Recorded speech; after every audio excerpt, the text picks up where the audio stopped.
Welcome to Manhwa Recaps, spoilers ahead, watch out, and take care. Huge shout out and special thanks to the channel members. This story is about an adventurer who dared to defy the gods, as we see him chewing away on a minotaur's corpse. Even though his arm is all broken and torn to pieces, he continued eating. After a bit, his wounds begin to regenerate. He ends up gaining the skill called Roar of Terror, and the skill Battle Axe Proficiency. He lets out that same roar, which alerted the other monsters. We learn that within the records of a nobleman, a chilling inscription warrants the consumption of a monster's flesh as an act of grave transgression against the natural order. The monsters begin walking towards him, and we learn that to partake of a monster's essence is to invite the insidious corruption of their magic into one's mortal shell. As the foul magic ensnares the human-minded body, the very first signs of corruption is an overwhelming sense of exhilaration, and a surge of unnatural strength. Then comes the second harbinger of the transformation, the onset of debilitating status ailments such as a crippling headache, and waves of nausea. He starts talking about how if he ever makes it out alive, he swears he'll find those bastards, and the third and final stage of the corruption is a grim but glorious struggle to their death. The man says that he is determined to have his vengeance. The alternative is to succumb entirely to the encroaching darkness, and become a monster themselves. As we see the man desperately struggling, fighting them off, and in between every attack he's taking bites and continuing until he lets out one more primal howl, and then he's left with a single monster. What stands before him is a giant basilisk. He starts eating one of the wolf's heads, gaining its skills, and leaps directly up towards the monster. Then lightning begins to channel around the man, and he activates it on the basilisk, zapping it. He eats it as well, gaining its skill, and he continues. This cycle is endless, of him killing, consuming, and pushing forward. He doesn't know how long he's been stuck here. As he is slowly wobbling forward, he's determined to still make it. But when he looks up, thinking that he's almost out, instead what he is greeted by is a net of monsters. And he says this shit isn't enough, because he's gonna survive no matter what. It takes us to a frontier city named Verona. This territory is riddled with countless dungeons, and is home to a place known as the Noxious Labyrinth. The eerie fog that fills this labyrinth slowly drains the adventurer's stats with every passing second. While most adventurers avoid this labyrinth like the plague, he comes and goes like it's his own home, giving him the nickname of Dirty Forager. We see him smiling, saying this is nice, and there's plenty of them to pick today as well, as he is in the 6th floor of the dungeon. These are plants that grow specifically in this dungeon called blightweed. It's what keeps his pockets full. He says he shouldn't go overboard today and just take what he needs, and this should last him at least 3 days. He hears some rats and turns, seeing them right beside him. He says they are called plague rats. He starts making a run towards them, and he explains that many monsters in this labyrinth use poison or poison gas in their attacks. It's partly the reason why adventurers steer clear of this place. But that isn't the case for him, as he leaps straight through the fog, and cleaves the plague rat in two. He then follows it up, instantly killing another, with 2 more leaping at him. He swings diagonally, dealing with the first one like he had a baseball bat, and then the last one jumps onto his arm. As it starts biting into him, somebody casts fireball behind him and explodes the rat in front of him. As it starts to light a blaze, he watches the fire, and we hear some adventurers approaching him saying that was totally off the mark. One of them says that's why he told him to get closer before casting. The man says that these are some friendly faces from the Adventurers Guild. We finally learn that the man's name is Rudd. The men say that it seems like he could have used a hand there, and Rudd thanks them, but says a heads up before the cast would have been nice. The mage says that he heard him shout the spell though. The lardass tells them all that there is really a blightweed cluster here, and they get excited, saying that's what they like to hear. Rudd realizes it now, asking if they were just following him around to find his spot. The mage asks why they would ever do that, as they're just trying to make a living in this labyrinth, and they saw him and decided to help out. The least he could do is say thanks, calling him an asshole. The swordsman looks like he's ready for a fight, the lardass looks like he's ready for a delight, and I can't think of a bar for the mage. Rudd realizes that he can't fight all 3 of them, and holds himself back, apologizing for doubting them, and then he thanks them for their help, even though he really didn't want to. Back inside the city of Verona, he heads to the Golden Hearth, which is also his residence. He gets thrown onto the floor, and some men say that he stinks so bad it's damn near killing their appetite, and they want to explain it to him since he doesn't get it. The most important thing for an adventurer is having powerful skills to slay monsters. But the only thing that he has is that garbage-ass status immunity passive, and they can't believe he calls himself an adventurer. In what world is status immunity garbage? That logic makes no sense. We learn more about his status immunity, and how it is his unique ability. It's useful for exploring locations like the Noxious Labyrinth, but is completely useless in actual combat against monsters, because without any combat skills, no party wanted his service, so he was left to scavenge for items on the upper floors of the labyrinth, earning himself the nickname of the Dirty Forager. In other words, he's a garbage adventurer, with a garbage scale in terms of combat power. The sad reality is he can barely handle a few rats, and he wonders if he's just gonna live and die pathetically like this, as he curls up in his bed, depressed and wishing for more. The next day at the Adventurers Guild, he says that he's got to find another cluster before the harvest runs out from yesterday. But he says that it seems a little busier than usual, and he asks the receptionist if a big job came in. She says that the news is that a new labyrinth has been discovered. He's surprised, and says that these dungeons are a gold mine for adventurers, filled with valuable loot and magic items, and that's what has everybody all hyped up. She also says about the poisonous herb he always brings in. Effective today, the price has been dropped by 70 gold. Rudd can't believe it, and starts asking her what happened. He says that the Noxious Labyrinth isn't actually that popular, and with everyone set to delve into the new one, the demand has plummeted. He says there's no way, asking how the supply would just drop just because of a new labyrinth. Rudd says that he wants to explore the new labyrinth too, and he wants to know where it spawned. She says the new dungeon is also in the Avalio Mountains, and it's out of his league. He asks what she means, and she says that he has to be a D rank or higher to enter the Avalio Mountains. Seeing as he has only an E rank, he doesn't qualify. He grits his teeth, and says that he has to get into the labyrinth, asking if there's anything he can do. She says that rules are rules, sadly, and lets out a sigh. Besides, he'd probably just get himself killed in there anyways. He tries to tell her that's not true, and a man approaches him, saying that if he's that desperate to go, he should consider his offer, asking him if he would like to join his party as a porter. And he smiles at Rudd. It jumps to a carriage riding down the road, and inside we see Rudd, and the man who offered him to be a porter, and the rest of the party. The guy says that he's really glad they ran into him. It's been difficult to find someone to carry the loot they get from the new dungeon. Rudd though says that's just a given, all the adventurers from the guild are going to be swarming the new area, so of course finding a porter was hard. The mage says that she gets it, but still, wonders if he really had to pick the Dirty Forager. The other man in the party says seriously, anyone who'd be mildly useful would have been better.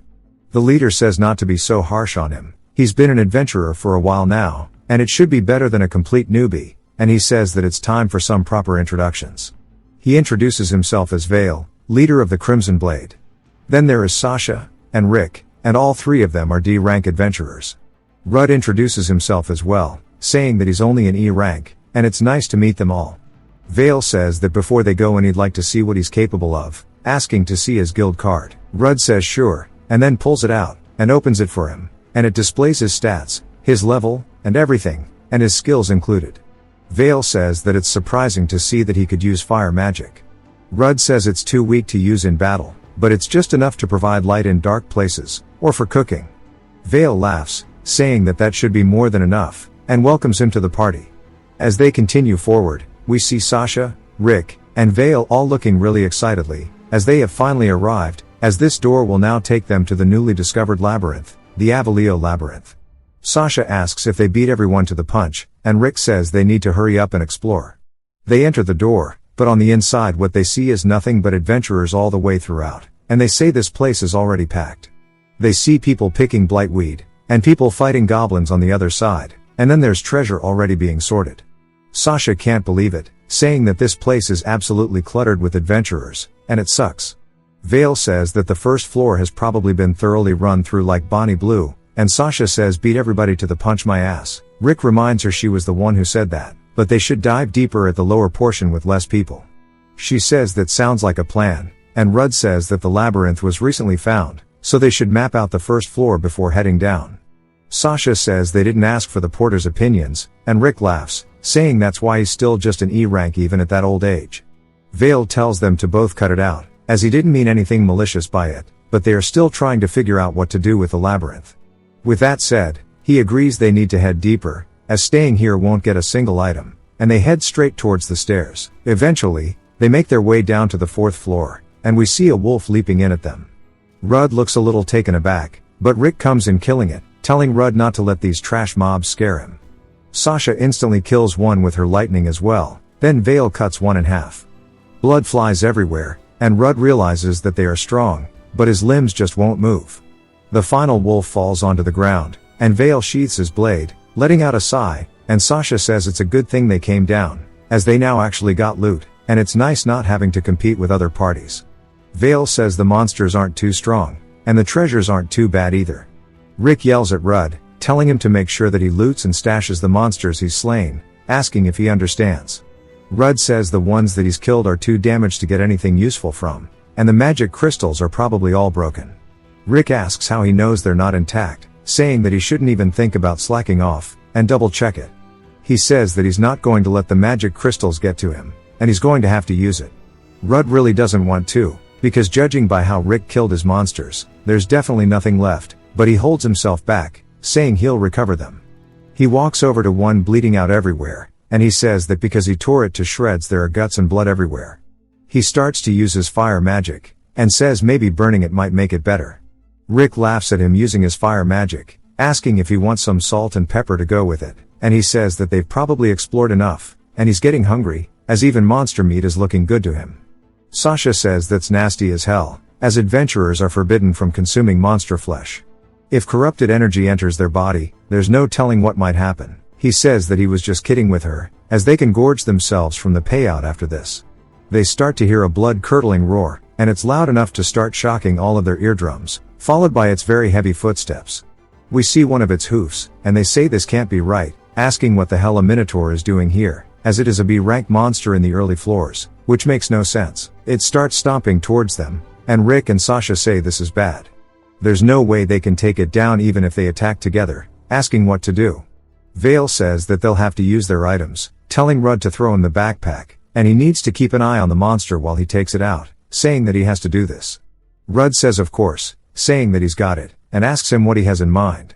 Vale smiles, saying that he has a really good plan, it's his trump. He raises his sword, and slashes down across Rudd's back. Blood begins flying out, and he yells, telling Sasha and Rick to do it. Rick throws his axe forward, using his skill called Warrior's Inspiration, which draws the monster's aggro to either a person or weapon. It lands right beside Rudd, and Sasha casts haste, which is double the speed of the targets, which is her, Rick, and Vale. Rudd realizes that they were going to ditch him from the very start, and Vale says of course, who else wants to tag along with such a loser like himself? Rudd can't believe that they would leave him to die like this, and they run away, telling him to keep it busy for them. He calls them sons of bitches, saying that he'll get his revenge. He starts screaming at them, frustrated because there's nothing he can do. The Minotaur walks over, raising his axe high, and Rudd looks up at it, meeting its gaze, before it slams down, sending him flying into the air. He eventually lands nearby, and says that luckily it missed, and he maybe has a chance after all, but he tells himself to not kid himself, as this is going to be the end, because it's charging directly at him, and it hits him directly with its shoulder, sending him straight through the wall. The wall behind him begins to crack, and the Minotaur goes all the way through it. The Minotaur then realizes it made a mistake, as they begin falling into a pit that was right on the other side of the wall, falling all the way down to the bottom. Rudd, barely conscious, his blood pouring out everywhere, says that he can't believe he's still alive, and he looks to his side, realizing that the Minotaur had softened his fall, even though his arm and legs are all broken.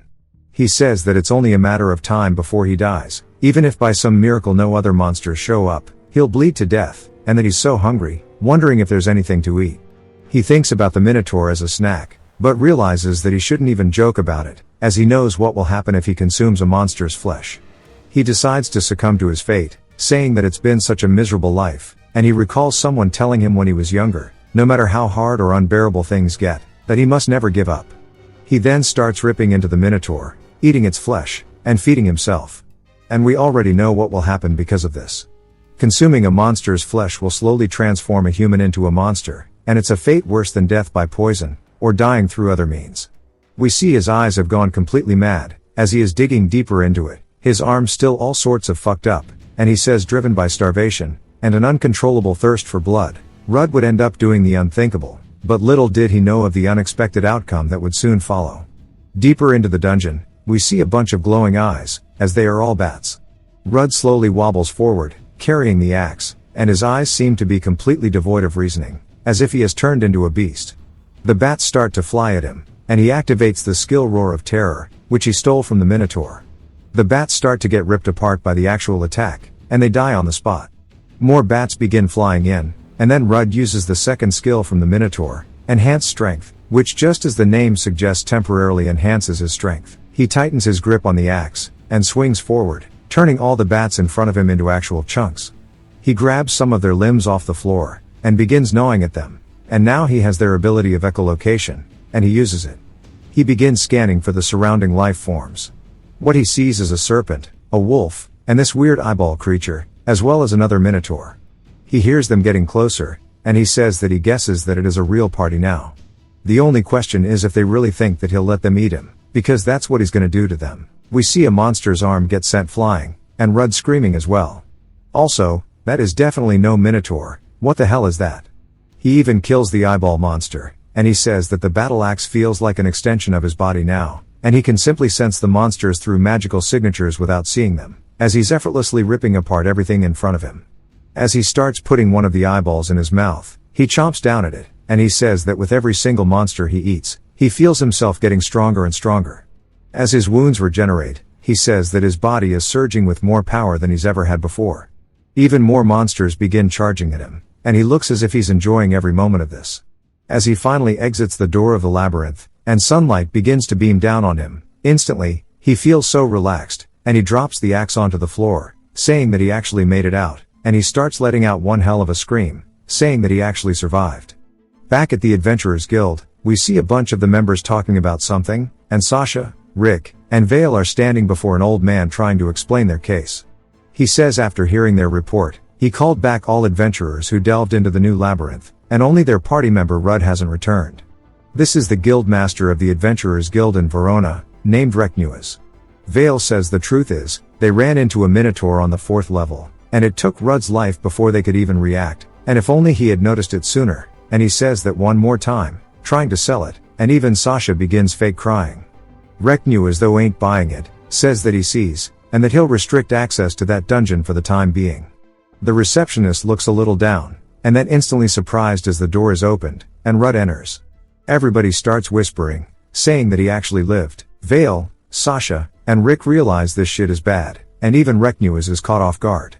Vale runs over, saying thank goodness he's safe, but whispers into his ear that if he says a word of this, he's dead. Rick and Sasha as well walk over, saying that they really wanted to look for him, but the labyrinth was closed off. Rick starts squeezing his shoulder, trying to scare him, and Vale yells, saying that he's so glad he made it back alive, and they should just celebrate his return over dinner, as he puts his hand on his shoulder. Both him and Rick realize now that they can't move him at all anymore. Rudd says that these 3 assholes used him as bait. Everybody wonders if it's true, and Vale asks what he's talking about. Reknuas wants him to explain what he meant by that. Rudd says that Vale stripped the loot bag from him, and then he was attacked from behind. Rick then used a skill to draw the Minotaur's aggro to him, and Sasha cast haste on them, and they all ran away, leaving him for dead. Vale says that he lies, as they did no such thing. Reknuas says that they can settle this through the lids of truth, as a woman begins walking in the hallway, and she's kind of dressed up like a squid. We learn that she is a truth seeker, and Sasha's surprised, saying that they barely leave the capital. Reknuas says that he noticed that the mortality rate of the porters hired by his party was unusually high, so he personally reached out to an old friend, and brought the truth seeker in, and he wants her to tell them between Vale's group's claims and Rudd's, which one holds more truth. Her eyes begin to light up, and she says that the members of the Crimson Blade are lying. She holds her staff high into the air as it begins to glow, and she says Rudd's claim is the truth. Vale realizes that he's done for, and the other adventurers can't believe what the Crimson Blade were up to. Vale yells, asking her who she thinks she is fooling, and Reknuas says that surely he knows that her skill, the Eyes of Verity, cannot be acquired by normal means, and its effect is comparable to a unique skill. No lie can hold in the face of truth's eye. Whose words would you believe more? The word of someone who swore to dedicate their power to the kingdom, or his, someone who's constantly been killing people for his own gain? Vale looks worried, and Reknuas continues yelling, saying that abandoning one's comrades is a cardinal sin for an adventurer. Moreover, he deliberately attacked his party member, and used him as bait, so they will thoroughly investigate the rest of his crimes, and of course, he won't be able to avoid having his adventurer's license revoked, and being sold into slavery. Sasha screams no, and Rick drops to his knees, saying there's no way this is true. Vale shakes, asking if they're really trying to put him into slavery, and he looks at the truth seeker, saying that only that witch hadn't showed up. He leaps at her with his sword, screaming to die. Rudd realizes what he must do, as he's getting closer to the truth seeker. Rudd dashes in, and blocks his attack for her. He says that him raising his blade against the truth seeker, and then hits him straight in the face before finishing his sentence, sending Vale flying all the way towards one of the walls, before the shockwave bursts all the way on the outside of it. We see the wall dented in, and Sasha and Rick have chills running down their spine, and Rudd says that's just a huge mistake to begin with. They then head to the parlor of the Adventurers Guild, and Reknuas apologizes for keeping Rudd here, saying that he must be exhausted. Rudd says it's fine, wondering what's going to happen to them. He says the three of them were taken by the guild's agents, and they will be put through a rigorous interrogation. He says if it's confirmed that they habitually use porters as bait, then other crimes will come to light. The Crimson Blade is going to lose all of their assets, and they're definitely going to be turned into slaves after having their adventurer qualifications revoked. However, since Vale attempted to harm a truth seeker, the chances are that he'll never be able to see him ever again. Rudd says this is good, and then Reknuas clears his throat, saying that the loot they got from the new labyrinth is now ownerless, so considering what Rudd's been through, it's only right he takes it, and there's roughly 200,000 rashins in there, telling him to accept it. Rudd does so, and outside we see him holding onto the bag. He says that he guesses he doesn't have to worry about living expenses for a while, and he can't imagine how long he'd have to work to get this sort of money by foraging herbs and weeds, and that adventurers really do make some bank. He then notices something different about how everybody's treating him, as nobody's wanting to pick on him anymore, but also, nobody's even friendly. He says sticking around any longer and someone might get suspicious about his sudden stat increase, and he has no choice but to scrape by the noxious labyrinth. He tells himself to stop having these shitty thoughts, as he's got money now, so he can finally buy some equipment, and eat all the food he wants, and he better drop by the weapons shop first before anything else. He then spots something nearby, and says to wait a minute, as he spots a magic bag worth exactly 200k rashins, and he tries to convince himself not to, since he can get all the dishes he wants, but we see the next day, he heads back into the noxious labyrinth, and he's easily killing the rats now, and he says he can't believe how easy it is. He had to fight tooth and nail against 5 of these before, but now it's effortless. He uses insight from that one monster, and he starts analyzing all of its stats. He can see that it's a level 9, and that its skill is called poison gas. He says it looks like he can use the skill he got from eating the monster and corpses as well, and he says come to think of it, he didn't think the plague rat was a level 9, but he also wonders how many levels he has gained. He took out these rats no problem, so he says probably at least 20, but when he opens his stats, he sees that he is now level 42, and his actual stat numbers are crazy. He starts freaking out, saying that he was level 7 right until yesterday. It's been some time since he last checked his skill list, so he opens it as well, and it's absolutely filled to the brim, and he says that there's so many of them, and he looks really excited. He says he went back to the place he fell down on his way out of the dungeon, but the collapsed wall was back to normal. The new labyrinth itself is going to be closed for a while, and he's planning on just doing a quick run through of the noxious labyrinth today, but he still wants to test it out, and to see how many floors he can descend with his current strength. Plus, he has this bag he bought yesterday, which was all the money he earned from the Crimson Blade. Also, he wants a proper monster to be his first subject. He heads down to the 6th floor, and it's still effortless, same as the 9th, and even the 13th, and he says that none of these are nearly enough, and he's got to go deeper to find a better monster for it. On the 24th floor, it's a swampy area, and we see a lizard man wearing some armor lurking around. Rudd spots it while hiding behind a tree, and activates his insight. He sees it's level 25, and he looks at its stats and skills, and thinks about it, saying that soldier lizards usually fight in packs, but this one's by itself, and that a lizard is definitely good enough to test it out. He jumps at it from behind, and swings, only barely cutting its arm, and he says it's not bad, but it won't be able to dodge the next one. But it begins running away, and he wonders what the hell is going on. He tells it to stop, before he realizes where it's running, as it's a dead end. He tells it that there's no more places to run, and it begins smirking. Rudd can tell what those eyes mean, and he realizes he messed up, as he's now surrounded by lizard men, and he says that it was a trap to begin with. Rudd says even with the level difference, this is pretty bad. One of them swings straight down at him, and he dodges. He says that their chips were already on the table, so he decides to deal with them one by one. He dashes toward the first one, clashing swords with it. He knocks it over with sheer strength, and it begins to hit its head on the back of the wall. When it opens its eyes once more, Rudd's already closed the gap with his sword held high. He swings down to finish it, but one of its friends dashes in, saving it. Rudd is surprised that it actually stepped in. Then here's the other one coming up from behind, and he narrowly dodges the attack. It genuinely thought that it had the upper hand, but Rudd says that was actually way too close for comfort. He wonders how many of them there are, because they just keep growing by the second. He says this is weird. These monsters are known to fight in packs for sure, but the way they use traps, and ambushes, and coordinate their attacks is way too smooth. He says that he can hear a faint high-pitched sound right before they begin to attack together, and he can only assume that's what he needs to take care of. He glances over to his side, spotting a red lizard man off in the distance. He uses his insight, and focuses solely on it. As it gets closer, we see that it is called a general lizard. It is level 32, and one of its skills is called command and control. Rudd says this makes a lot more sense, and that he's the boss of this pack. It begins screaming, hyping the other ones up, and 3 of them leap at him in unison. Rudd uses the Minotaur's enhanced strength, and starts to scream before charging through with pure brute force through all of the lizards. One of them steps up to block the general's path, but Rudd jumps over it, stomping on its head, aiming straight towards the leader. He says now is his only chance. He grits his teeth, and swings down with his full force, slicing it across the chest, but he wonders what the hell is going on, because his attack did 0 damage to it. The general begins grinning, and starts to come in with his own attack straight towards Rudd's chest, and he realizes he can't dodge this in time. He activates the spider skill to harden, and he says that it's not the only one with tricks up its sleeve. The general then distances itself, and Rudd says he just doesn't get it. He definitely felt it connect, but there's hardly a scratch on the bastard. He doesn't have anything to boost its defense, and something else is at work here, as he starts analyzing every other skill around him. He says that nothing special stands out from the minions, but one of them catches his eye, as he sees it cut across the chest, and it has a skill called sacrifice. He says this must be it, and that lizard took the damage for its leader.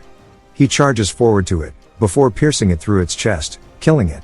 He says that he knows the job of a meat shield more than anyone else, and that he's really sorry about this, but it must be done. The general, realizing that its trick has been seen through, starts screaming, and it and the rest leap at Rudd.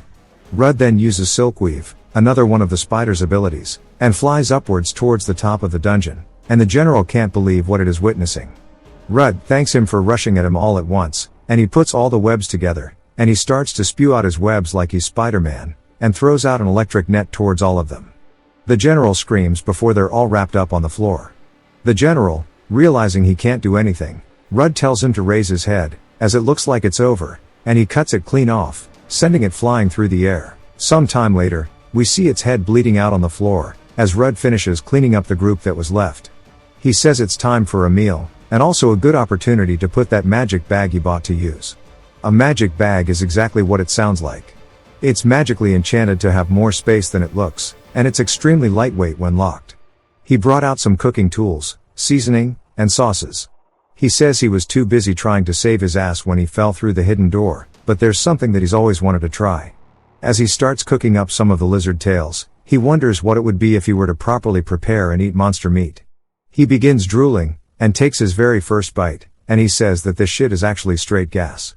Then he can't believe monster meat is this good, and it makes him want to take bite after bite. He also gains each individual skill that Lizard Man had, and this will continue for everyone. He says that it's just so weird, asking how he's gaining their skills. He wonders if it has something to do with their corrupted magical energy. He's already using the skills of the Minotaur, and Spider, and even the Evil Eye as well. The only ones he hasn't tested out yet are the Thunder Wolf, and Black Snakes. He gets excited after finishing his meal, saying that he wants to try eating even more monsters on his way back, but he almost forgot. He should probably take a bite out of the lizard who had the skill sacrifice, just in case. He heads back up to the 21st floor, as we see some moths as well as some frogs. He then starts to activate the Thunder Wolf's ability called Chain Lightning, as he shoots it out, zapping the frogs, killing them instantly, as well as the moths, cooking them up. He says that it's a pretty nifty skill.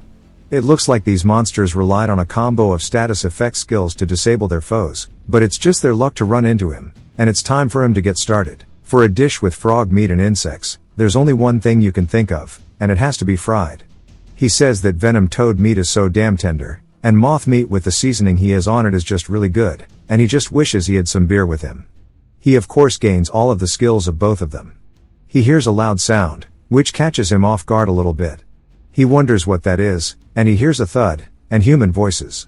He wonders if there are adventurers who have reached this floor, and he says that he's a happy camper, and that he doesn't get the chance to observe other parties fighting often, and that maybe he'll get the chance to learn their trade secrets. We see blood dripping off of a sword, as there is a woman on the ground bleeding, with a group of men standing over her. She holds onto her shoulder, and one of the dudes says hurt, and he never thought that she would have had that much mana left. The guy says that her effort won't go to waste, and he reaches towards her head before pulling off her hood. We see that she is an elf, and he says that an elf maiden sure is a rare piece, and they wonder how much they can get for this pretty thing. Rudd says in here he thought he finally ran into some respectable people who he could party with. They are all surprised to hear him, as they didn't sense him, and Rudd says that he doesn't know the backstory here, but he can't just ignore a lady being attacked. One of them asks who he's meant to be, and Rudd says an adventurer of course. He does not want to mention his rank. The elf tells him to run for it, as these men are adventurer hunters. Rudd says he was told they are on par with high-rank adventurers, and starts to use insight on them. One of them is level 65, and he can't see his stats or his skills, as they are blanked off. The same for every one of these other men, who are all in their 50s, and he says that these assholes are using conceal skills, or something that blocks detection. And the leader, Fulias, tells his men to get rid of them. The first guy to leap up sticks his tongue out like a freak, and Rudd says he's quick. He blocks his attack, and the guy says that he guesses he's not a weakling. Rudd asks if he's talking to himself, and the dude says that it seems like he's got some jokes. Rudd begins fighting back, and the dude says that nobody else is laughing, and it seems like it's a tough crowd today. Rudd begins to take in a deep breath, and activates venom spray, spitting it out straight onto the dude's face. It begins burning as he drops his sword, and he begins screaming while rolling on the floor. Turns out this dude's name is Jairus, but let's do him the disrespect, I'm not even calling him by his name. His teammates wonder if he really just spit out venom, saying that that is something a monster would do. Rudd says that he's sorry for fighting dirty, and it's not so very adventurer-like of him, but this is the only way a weakling like himself can survive. Bro should really put his tongue up. Fulias wonders if that was his unique skill, saying they shouldn't let their guard down, and this time they can jump him all at once. The first two lead the charge, one swings, and Rudd narrowly dodges underneath, and then has no chance to counterattack, because the guy's teammate is right there with him. Rudd distances himself, before he sees a boot right in his face, as Fulias has already closed the gap. Rudd activates Harden, and takes the blow straight to the face, but it still has so much power, sending him flying backwards into a puddle. Fulias says that he's tough as nails, he had planned to snap his neck, but that sure is impressive. One of them begins to approach him, saying that he's gonna end this now, and as soon as he steps in the water, Rudd starts making a run for it. The dude asks where he thinks he's going, and Fulias tells him to stop, as they're in the tainted bog. The deeper he goes, the harder it'll be to get back, and that he won't be able to withstand the bog's poison for long either, and he'll come crawling out soon enough. They watch Rudd from a distance, asking how long he plans to marinate in that nasty-ass water, saying that they should settle this like adventurers. Rudd says that falling into this was luck in disguise. The fumes around the bog quickly drain an adventurer's health, and they start to wonder just how long he's gonna stand out in the middle of the swamp, since it's already been 10 minutes, and their heads are pounding. They also feel sick to their stomachs. Rudd says that it's about time to begin. He would have preferred to wait until they got weaker, but if he drags it out anymore, it's just gonna make things worse for the injured elf, since he's trying to bag her. He asks them how it feels being poisoned, and affected with status ailments, saying surely it's excruciating. He starts walking back, and they ask if he's finally given up, saying he could have saved them the trouble of waiting. Rudd says too bad for them, he's immune to status ailments, so he can't exactly empathize. Fulias realizes the entire thing was a setup, and yells, telling his men they can't wait anymore, and they have to kill him now. They begin running into the bog to deal with Rudd, and this time he easily matches the first guy's blade, so much so that he starts to overwhelm him. Rudd says the bog steals their health with every passing second, and when the poison builds up in their body, their stats begin to drop. The second guy comes in for an attack, which he notices since he's screaming at him. Rudd hardens to block, tanking the attack with his back. The dude can't believe this, and Rudd says it's his turn, as he starts to have a little electric charge around him. He activates chain lightning, stabbing his sword into the bog, zapping both these dudes until they are crisp. One of them is still standing though, while smoking, and he charges at Rud, calling him a bastard. Rud then activates air slash, which is one of the moth's abilities, and it flies through, actually butchering the hell out of this dude. That is brutal. Filias says from venom spray, to harden, to even chain lightning, as well as air slash, how the hell is he using monster skills? Rud runs at him, saying that he has no reason to explain anything to him. Rud begins slowly overwhelming him, and Filias says that while he should have the advantage in melee combat, since he's obviously way higher leveled, but because of that damn poison he's losing, as his blood gets sent flying out everywhere. He then uses one of his abilities called Enhanced Dexterity, and he says that he refuses to lose like this to a filthy weakling. He begins to imbue his blade with an aura, and charges forward. Rud though doesn't try to run away, and instead meets it using the Minotaur's strength, and shatters Filias's blade, but also cleaves him clean in two. As he falls onto the ground, Rud says that he definitely would have beaten him if not for the poison. Rud and the elf start walking, and she thanks him for saving her. She says she doesn't know what she would have done if he didn't show up. He says he couldn't just stand by and watch. He says she's trying to act tough, but the poison must have done considerable damage over time. He tells her he managed some first aid for the time being, but that's not enough. It's quite unusual to see an elf in a place like this, plus she was being chased by adventurer hunters, and he wonders what her story is. They then hear the sound of a moth buzzing, and they see it directly ahead of them, and this time it's a giant one. Rud says that looks like what could be the moth's boss, so he inspects it, and he sees that it's a level 37 greater moth pose. Its stats are pretty juiced, and it has an ability called Moth Vision, and Paralysis Dust, and Poison Dust. Rud says it looks like it's nothing but a big bug, and he's got this in the bag. It then uses air slash towards him. I don't know why he's caught off guard, because he literally just read it, but it flies straight past him, shattering the ground, and even barely scraping by the elf. Rud asks if she's okay, and she says that she thinks so. Rud says that it's starting off with scare tactics, and he'll show it what real intimidation is, saying that surely it doesn't think it's untouchable just because it's in the air. He then starts to activate air slash himself, shooting it out as it flies straight up, hitting the greater moth, cutting its wings. Blood begins flying out, but it doesn't fall down yet. Realizing it's in a bad situation, it starts to spread out its paralysis dust, and Rud says that won't work on him. He then realizes that it'll work on the elf though, but we see her casting a spell as it shoots out a giant green beam, blowing off 2 sets of its wings, causing it to fly down. Rud says that wind magic makes sense, as she's an elf after all. He then walks over, stabbing it in the head, and she says that both poison and paralysis affect him nothing, and that the skills he uses are just like the monsters. He wonders how to talk his way out of this, and we see her starting to flinch up in pain as she falls to the floor. Rud asks if it's because of the paralysis powder. She says that isn't it. Once they get out of here, she'll tell him everything. They start making their way back up, and finally they get outside of the dungeon, and they both prop up against a tree. She says it feels so much better now that they're out of the labyrinth. Before she tells him her tale, she wants to introduce herself. She says that her name is Alicia, and she is a former adventurer. He asks if she means like Alicia of the Misty Green.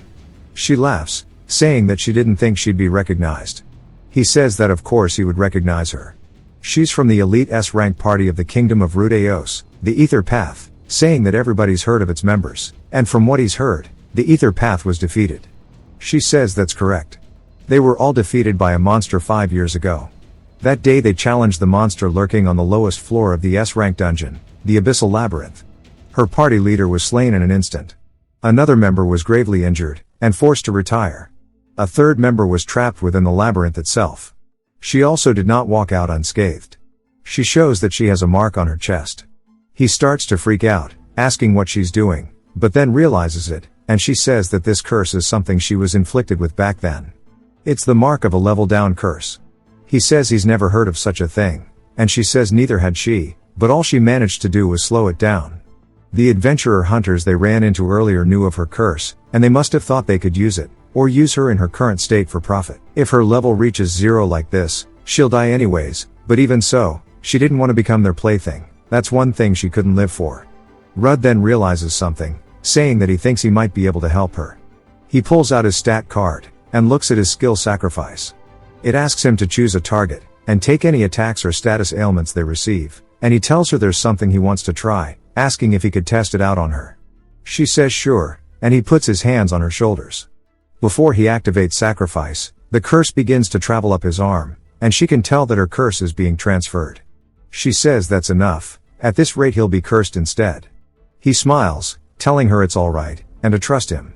As the level down curse is now being afflicted to Rud instead, she can't help but watch as the demon begins to stretch its hand directly towards Rud, but a bright light intervenes, as of course he has status immunity. The curse begins to get eaten up by the immunity, and Rud says this did it, and it seems like nothing went wrong either. She asks what that was just now, but he tells her to check her card first. We see that she is only level 43 due to the curse, and her status is now normal. She says she can't believe it, and that the curse is gone. He tells her that his unique skill is status immunity, and he thought that he could nullify the curse by taking it, and he's sure glad it worked out. She asks what the hell is wrong with him, and why he would do something so recklessly for someone he just met. She begins crying, but saying still, she's so grateful that he did. He looks at her smile, and says that's good enough for him, and he starts comforting her, telling her not to mention it. Our boy is a Chad. They head back to an inn, and we see Alicia slam her mug onto a table, and she says that sure does hit the spot. She says the food's cheap, and the drinks are good, and that Rud sure does have good taste in taverns. He gives her the thumbs up, but says that they used to kick him out when he came by himself. He asks if it's okay for her to drink so much, as she was in pretty bad shape earlier. She says that she got healed as soon as she got back, and more importantly a momentous occasion like this requires a drink or two, and they cheers. Rud asks what her plan is now. She says that before she answers, she wants to know more about him, asking how he became an adventurer in the first place. He explains how a long time ago, his home village was attacked by monsters, and because of them he lost his family and friends, but then an S-rank adventurer appeared out of nowhere, and dealt with the Hydra-like monster, protecting Rud, and he did it with complete ease. He saved his life, and the image of that adventurer was burned into his mind, and he was the one who told him those words that he recalled before, and Rud decided that someday he'd also become an S-rank adventurer. Well, at least that was his goal. She says that's a pretty noble pursuit. He asks if she's really not gonna laugh at him, and she says that she used to dream of becoming one too, and then she planned to become even stronger than she was before the curse. Her party member is still trapped in the deepest recesses of the abyssal labyrinth, and come what may, she intends to delve in, and challenge that monster again. Which got her wondering, until they both gain their strength to achieve their goals, how about they form a party? He says that he doesn't know, and before he can answer, a man grabs on her wrist, asking a few questions, saying that he's drinking with such a fine lady. These are the dudes from earlier on when they kicked him out. He recognizes them as well, and they start trying to hit on her, saying that she should forget this loser, and go sit down with them. Rud grabs the dude by his shoulder, saying to leave her alone. He grabs Rud by his shirt, asking if he really wants to scrap. He starts glaring at them, and they glare back, and Alicia tells them all to stop it, saying that they're at a tavern, and if they're gonna fight here, there's a simpler way to deal with this. As we see them all taking a seat, she says that they should be fighting with their tankards instead. I'm actually so glad this didn't turn into a stereotypical bar fight. She starts chugging it, and people cheer her on. They start matching her drink for drink, and Baldy's even double fisting it. After a while, Rud watches with a smile on his face, and the crowd is super lively. Baldy's incapacitated, and so is the other dude, but Alicia is still okay, and she is deemed the winner. She gives Rud a little victory pose, and he's glad that she won, but it was also just really fun. He says that she's something else, and she even had quite a bit to drink before the showdown. She laughs, saying that he saved her life, and there's no way she'd let her savior get humiliated in front of her, and also she's only a little bit tipsy, as she falls over onto his chest. He tells her to be careful, but says that he guesses it can't be helped.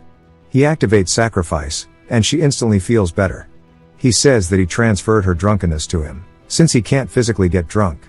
She gets excited, saying first the curse, and now this. His unique skill is so good, and they absolutely need to party up, but first she needs to go drink some more. He says that she's an alcoholic. She says it's a shame that she won't get to try the local delicacy today, and the chef says that the thing is, monsters have made a nest at the trout fishery, and they asked the guild for help, but they said all the high-ranking adventurers are away, and if the two of them are up for it, they might be able to take on the job. They head to the trout farm of Verona, and we see them on a boat. She says that she never knew the trout for the city were farmed in this area, and that they should get this job over with, and have some of that famous dish. He says that sounds like a plan, but then notices something as it shoots out of the water, passing right by them. He says there it is, that's the monster that the tavern master was talking about. Alicia tells him to look, as they're absolutely surrounded by a whole army of them. He says that this has to be some kind of joke. They start to approach the boat. Rudd uses his inspection to look at their stats. They are called jelnefs, and their skills are rapid swim, water bomb and snipe. One of them comes up and shoots water at him, but he blocks it with his sword. More of them now begin to tag in, and he says it's crazy no matter how much he blocks there are more and more. His footing is also shaky so it's hard to keep dodging. He says he's sick of this shit, and leaps into the water. Alicia is surprised, as they begin to swarm him. He smiles waiting for them to start attacking him. They go into attack, but we see lightning beginning to surge at his fingertips, as he has casted chain lightning. All Alicia sees is a bright light, and toasted fish floating to the surface. Rudd resurfaces as well to breathe. She asks if he's okay, he says he is. But there's still a few left down there. The ones deeper down were holding off out of caution. And he wonders if they are protecting something. He tells her he's gonna scout the bottom for a bit. Also there's something he needs her help with. She wonders what it is, as we see a rope tied around him. He begins to dive deeper into the lake. He says they are ignoring him just as he thought, but they aren't fleeing either. He then spots it at the bottom, as there is a monster deep on the lake floor. He inspects it, and we learn its name is the tentacles. He says it's either more like a giant sea anemomean or maybe a hermit crab. From its tentacles it breaks one off, as it turns into a jelnef. He says that thing just spawned it in. He realizes that if he doesn't get rid of the tentacles, it'll be pointless no matter how many jelnefs he takes down. And it doesn't seem like it's going to attack, so he needs to head back up and prepare. But as he does, he feels his leg getting tugged by one of the tentacles' tentacles. He realizes now that they weren't attacking, so he would let his guard down, and that's exactly what happened. He starts to grab onto its tentacle and activates his chain lightning, but it mostly just takes out the jelnefs. He says if he does it enough, even though its size is so big, it should be okay. But that's when he feels that the tentacles have already been separated due to its skill. He says that he forgot about its sever appendage, and as soon as it felt the shock travel up its tentacles, it got rid of them to get rid of the potentially fatal damage. The tentacles itself then leaps at him, and he realizes that this is bad since he can't hold his breath any longer. He tugs on the rope, saying that he's counting on Alicia as she notices it. She realizes that's the signal, and starts to use her magic to propel the sail forward, and it pulls the rope with it. As he starts to fly away from the monster, it can't do anything but watch as he's moving too fast for it to catch up. Back on the shore, he's coughing, and she asks if he's okay. He says that he thinks so, and he wouldn't have made it out without her. He tells her about the monster at the bottom of the lake that's spawning the jelnefs, and says that it is quick and healing, so he needs to go down immediately. She says that the water is more favorable to the monsters, and her magic can't reach down there, asking if there's anything they can do about that. He says there is something, but he doesn't know if he should be honest with her. She told him pretty much everything about her curse while holding back, and even joined his party, so it's only right that he should share it as well. He decides to show it to her first, telling her not to tell anybody about this, as he leans down near one of the jelnefs. He says that what she's about to see should be kept secret. But it jumps back to the tentacles at the bottom of the lake, and it notices something as Rudd swimming straight down at it, using the jelnefs' ability rapid swim. A light blue aura coats his body, allowing him to move faster through the water. The jelnefs go to attack him, but due to this coating, he has full control over his sword as well, so he easily fends them off. The tentacles realizes it's its chance to attack, and shoots its tentacles towards him, but he easily evades them using his rapid swim, and gets way closer to the actual monster now. He then stabs straight into its shell, causing it to bleed everywhere. He says that he won't be able to sever this, and starts to use his chain lightning, pouring everything he's got into the tentacles. Now that the tentacles and the jelnefs are dead, he says that the fishery should be at peace again, and Alicia is the problem now. He wonders what she was thinking, watching him eat the flesh of a monster. He doesn't know how she'll react or what she's going to say to him back at the surface. But he decides that he can't run away from it forever, so he heads up to the surface. But when he does, he looks forward, seeing that she's nowhere in sight. He smiles a little bit, saying that he didn't know why he would assume that she would wait for him. He got his hopes up again like a dummy. But she asks him what took him so long, saying that it looks like he's not hurt, asking if he dealt with the boss. He says that he did. She tells him that's a relief, as she was getting a bit twitchy just waiting. So she gathers him kindling for a fire, hoping to distract herself, saying that he needs to dry his clothes. He asks if it doesn't bother her at all, as she saw what he did. She says that she'd be lying if she said it didn't shock her. It meant that he trusts her enough to share his secrets without holding back, and that means way more to her than what he actually did. He says he sees and thanks her, and then says that he hopes she doesn't mind this, as he wanted to gain the boss's skill too, so he brought back a few of its chunks. He says that he also got a fish saying that it's a Varona trout, and he caught it on the way up. It might be a bit jarring to see someone eating a monster right next to her, but before he can even ask her if she wants it, she starts drooling, saying that she does. He laughs, saying that they should eat first, and he'll tell her about how he came to eat the monsters. He sets up the campfire, starts cooking up the meat, and she says that this shit's gas. She says that she's glad that he told her the story of how he became a monster eater. He says truthfully he's glad for it, because he's now one step closer to what he dreamed, and even though he was an E-rank adventurer for as long as he can remember, he can finally start moving up. She says that he's right, and it was through that power he saved her from the hunters, and the curse. She then says that now that it's all cooked like this, the monster shit does look pretty. He says that it's actually really good, and he didn't need to eat the gelnefs again, but he wanted to cook one properly to see how it would be, asking if she wants to try some. He says just because he's unaffected doesn't mean that she would be as well, and she refuses, but she wants to ask him one more time if he would like to form a proper party with her. He hesitates for a moment, saying that she must know people far stronger than him. She says that it's been 5 years since she was cursed, even if they survived the labyrinth considering the human lifespan, many of them are probably retired. Besides, most adventurers who fight on the front lines are not in their right minds, and she can't just rely on their strength alone. She'd rather have a companion she can rely on, and that she can trust herself to. And if that someone could be him, then she thinks that she can feel at ease no matter what may come their way. He smiles, saying that he'll accept her invite then. They head to the Adventurers Guild, and we hear Alicia yelling, saying that they should go embark on their first job now as a party.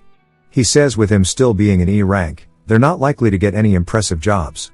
She says probably, which is why to start off, they'll find something simple.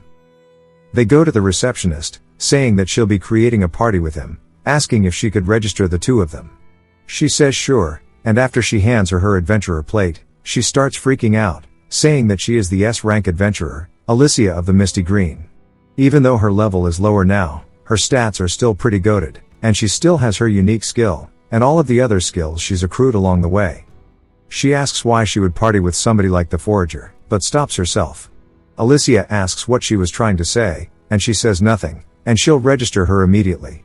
Alicia also says that she was hoping to raise Rudd's rank while they're at it, asking what requirements he hasn't fulfilled yet. She says as for him, he's met the quota for gathering and such, he just needs to top out his numbers of slain monsters. Alicia then asks for the most difficult slaying job for a party of 2. She says she's got it, and they head to the outskirts of Verona. The receptionist told them that there was a job to eradicate some gray wolves right now. Their stats are straight shit, and so is their level. They have a heightened smell as well, but to Rudd it doesn't matter.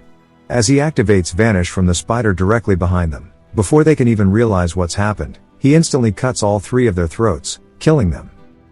Some more from the side see this and start howling to alert the rest, and he tells Alicia it's her turn. She says okay, and starts to summon her spirit magic, and we see one of her spirits named Sylphiad. She asks Sylphiad to borrow her power. Rudd says that it sure is cool to actually see a summon in person. The wolves leap at her and she starts chanting for her magic, before turning the 2 of them into an actual mist. Some serious overkill for a couple of dogs. The entire ground begins shaking and even Rudd says that is some serious power, asking how you're even meant to dodge something like that. She says that she can't do it like the way she used to before the curse, but it's still pretty good. He just wonders how strong her prime was. Then he hears something behind him. There's a whole pack leaping directly at him. He says that he can't believe there were this many hiding still, and that he won't be able to dodge this as it comes in close. But Alicia yells out for Sylphiad, and in an instant Rudd is taken away. The wolves are just left there confused, looking around, wondering where he went. They then hear him yelling and look up, to see him hovering in the air, asking if there's anything she can't do. He thanks her and she says that he can thank Sylphiad for this, but it's too early to let their guards down. And besides this pack, there are 10 more wolves lurking in the bushes. There's probably even more out there. He says that he guesses it's his turn now, and she wonders what he's going to do all the way up here. He starts to use echolocation that he got from the bats, and he's able to sense every single wolf in the area around them. He says that there's around 30 from what he can find, including the ones they took out earlier. They should hit the monthly quota in a single go. He tells Alicia to attack the areas as he points them out. The wolves look up only to see a bright green light, and some of them try running while the rest just sit there and eat the attack, getting turned into a red mist. As she continues attacking wherever he points out, constantly killing the wolves, he says that the accuracy of echolocation drops off significantly unless he is in a confined space. And even with her powerful magic, she won't be able to nail each spot with pinpoint accuracy. However, if she can surround them from the edges and drive them inward, they can hurdle all of the wolves into a single place. After a bit she's a little tired, saying that it's time to tag out, as the wolves are exactly where he wants them. She says the rest is in his hands. He starts to approach them from behind and releases a paralysis cloud, causing all of the wolves to fall onto the floor, unable to control their bodies. And he takes them out one by one. They eventually gather all the bodies, and the total comes out to around 52. She says she can't believe they encountered this many wolves in one day. He says that just means the monster population has increased that much. He then asks what that spirit magic she used earlier was. She says simply put, it's borrowing the magic power of Sylphiad that already exists in nature. Although you can't really see them normally, spirits exist everywhere. To borrow their power, you have to offer a portion of your own mana, but for their relatively small initial cost you gain access to some pretty powerful magic. Above all, it's always immensely helpful, just like what he saw before. He says that the magic that allowed them to levitate is something he's never heard of before. Sylphiad starts grabbing onto his hair, pulling it, and he tells her to cut it out because the shit hurts. Alicia then tells him that Sylphiad enjoys mischief now and then, and the bigger the reaction is the happier she gets. But since it's getting night time, as much as she'd like to go back to town, they can't exactly do that. He begins hovering once more and she says they'll just fly about halfway for now. He says that he's all for this and he's always dreamed about this since he was a kid. Then asks her what other types of spirit magic she can use. She says that she's good with water, ice, light, and earth. But darkness and fire don't suit her. Spirits with conflicting affinities to the caster require a huge amount of mana to work with, where they might not lend you their power at all. But in his case he's already earned Sylphiad's approval. He asks if she's certain if Sylphiad likes him because she just keeps bullying him. He then notices something, as there's smoke off in the distance. When they get closer, they realize that's the direction of the village. And they see some kind of demon walking through the fire. In the village, people are screaming, and the demon we saw earlier is approaching two people. They start freaking out, saying that there's only meant to be wolves in this area, so why the hell is there a Baphomet here? It raises its hand, creating a magic circle above it. The adventurer realizes this is bad, as something starts to exit the portal. We see it's actually some kind of lance, and it shoots straight towards the adventurers, leaving a fiery trail behind it. But as it gets close, a water spell flies in, protecting them. They look over, wondering who it was, only for it to be Rudd, who used water bomb. We see a spirit with him as well. Baphomet begins growling. Alicia asks the two of them if they're okay. They say yes, and she tells them they'll handle the monster, but they need to tell them what happened here. Rudd starts running straight in and uses his insight. We see it's only level 27, and its stats aren't actually that crazy. It's got some cool skills though, called Wisdom of Cinders, and Wisdom of Earth. He says that its level is lower than a general lizard's, but its stats are definitely higher, which means that it's a different class of monster altogether. Another magic circle forms, and it instantly turns into 3 more. He says that the 2 skills it has grant wisdom of a specific element. As they're shooting out the attack, Rudd says that he can't really fight it with magic, because his fire magic is far too weak to use in combat, but if he can eat this guy, he might be able to use magic in fights from here on out. He swings down, and the Baphomet blocks it with its arm. This surprises him, that it only had to use its arm. He wonders if it's ineffective, this skill Steel Claws, but says that if it's a strength contest, he's all for it. The magic circles appear once more and start to shoot out their attacks. He starts to evade them, but we still see a giant explosion from where he was standing. Alicia looks over worried, but Rudd comes out of the fire. She asks if he's okay, and he says that he is. It kept 2 flame lances in reserve just to use them solely for defense. Now this one is a pretty intelligent beast. She says that the creature is definitely observing their moves, and that she'll take this moment to get him caught up. She asked the people earlier to evacuate the villagers, but not everyone has been able to leave yet, so they need to avoid causing collateral damage while the evacuation continues, meaning they can't use a devastating spell to defeat it. He knows that's already the case, and she used her mana to fly and transport them here, so she's gotta be running low, which means he needs to come up with something to defeat it. She says that she'll support him with the magic she has left, and that he should trust her as she has his back. He says that he'll put his faith in her all the way then, and begins charging straight in at the Baphomet. It raises its hands once more, sending out fire lances, and Rudd says that he needs to focus on what is ahead of him. As he's running forward, straight into the fire lances, Alicia casts 2 water bolts to meet them, extinguishing the fire lances, letting him have a clear attack path. He says that for her to cancel out its magic, she has to be using a counter-element with equal force. The Baphomet starts to get pissed, and this time instead of fire lances from the magic circle, we see rocks beginning to form. It points both of its hands towards Rudd, and she tells him that this is his chance.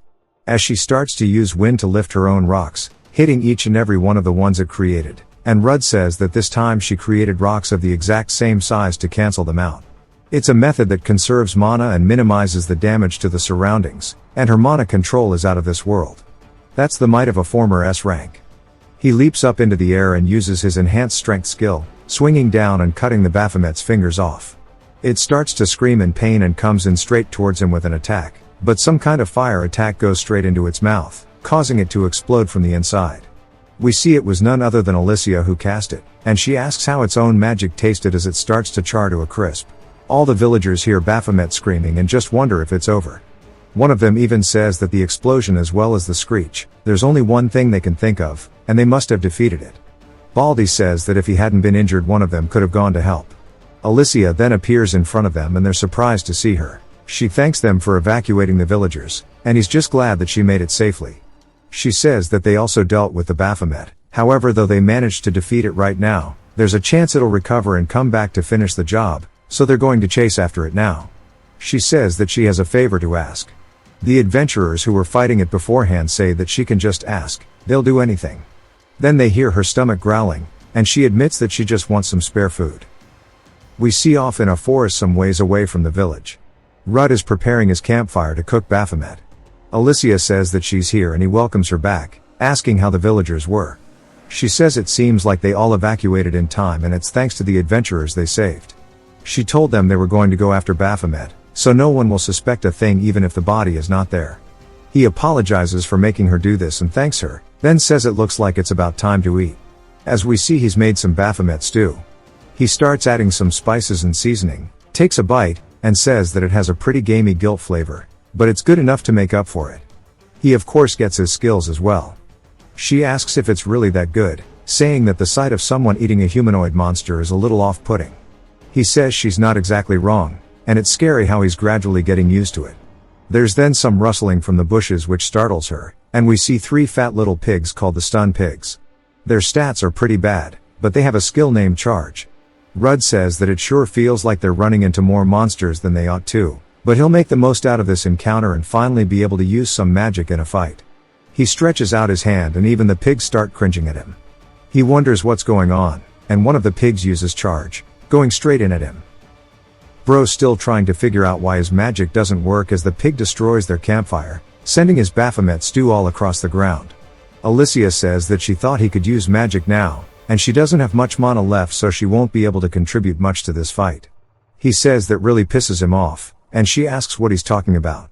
He says that he spent so much time draining the blood and skimming the foam, and he was going to savor the dish as much as he could. Now he's going to make them pay for this, and he's going to eat every single last one of them. She tells him to calm down, saying that the skill they use, Charge, increases their running power so the impact upon collision is immense, and just to be safe they need to fight at a distance where they can't use it. Simply put, there's only one thing left to do, and that is to run away for a bit. They do so until later that night one of the little piglets is sniffing around. While they have their scent, they can't find them because they're up in a tree. She says that they need to figure out why his magic didn't activate. He says that this is the first time he hasn't been able to use a skill he acquired from eating. She tells him to use insight on the skill itself. He says that's a great idea, and when he does it says that anyone who possesses this skill instinctively understands how to use the magic. He says that it reads like he's just supposed to know how to do it. The fact that he still can't means that his head might be too thick to understand magic. He was able to use fire magic to begin with regardless of how weak it was, and she can't wrap her head around this. Then she realizes it, Perhaps in order to cast magic that monsters use, he needs to manipulate the essence of corruption itself. He says that could be it. Instead of using mana, it would just be corruption. She tells him that she's not familiar with how the essence works, but if he gained a monster's power fully, then it's worth a shot. He says that he'll try his best and starts to close his eyes, focusing and recalling the feeling he had when consuming the first monster he ate. He says that corruption spread through his body and he felt more alive than ever. If he could draw it out from deep within his body, that might be his key. His heart starts racing and there's a purple light emanating off of him. It looks like it worked, and when he slowly opens his eyes there are 3 magic circles in front of him. He says that he actually did it. All it took was sensing the flow of corruption and controlling it as if it were an extension of himself. The little pigs see the attack coming in, but it's too late to dodge, so them little oinkers get cooked. He starts cooking up the little pigs, and he's even humming a little tune. He apologizes for making her wait again, and she says that it couldn't be helped. Since he uses the essence of corruption when using magic, and judging by how he didn't seem to run out of it during the fight, it's safe to say he can cast skills consecutively. He says that this is true. The moment he felt the essence flowing through his body, he immediately understood how to use those skills, and if he can tap into it instead of mana, maybe he can strengthen his body or weapons with it just like mana. Among adventurers, there are quite a few who hone their mana control skills to use them in combat. You can enhance your physical abilities by coating yourself with mana, or should you coat your weapon with it, your attack power increases.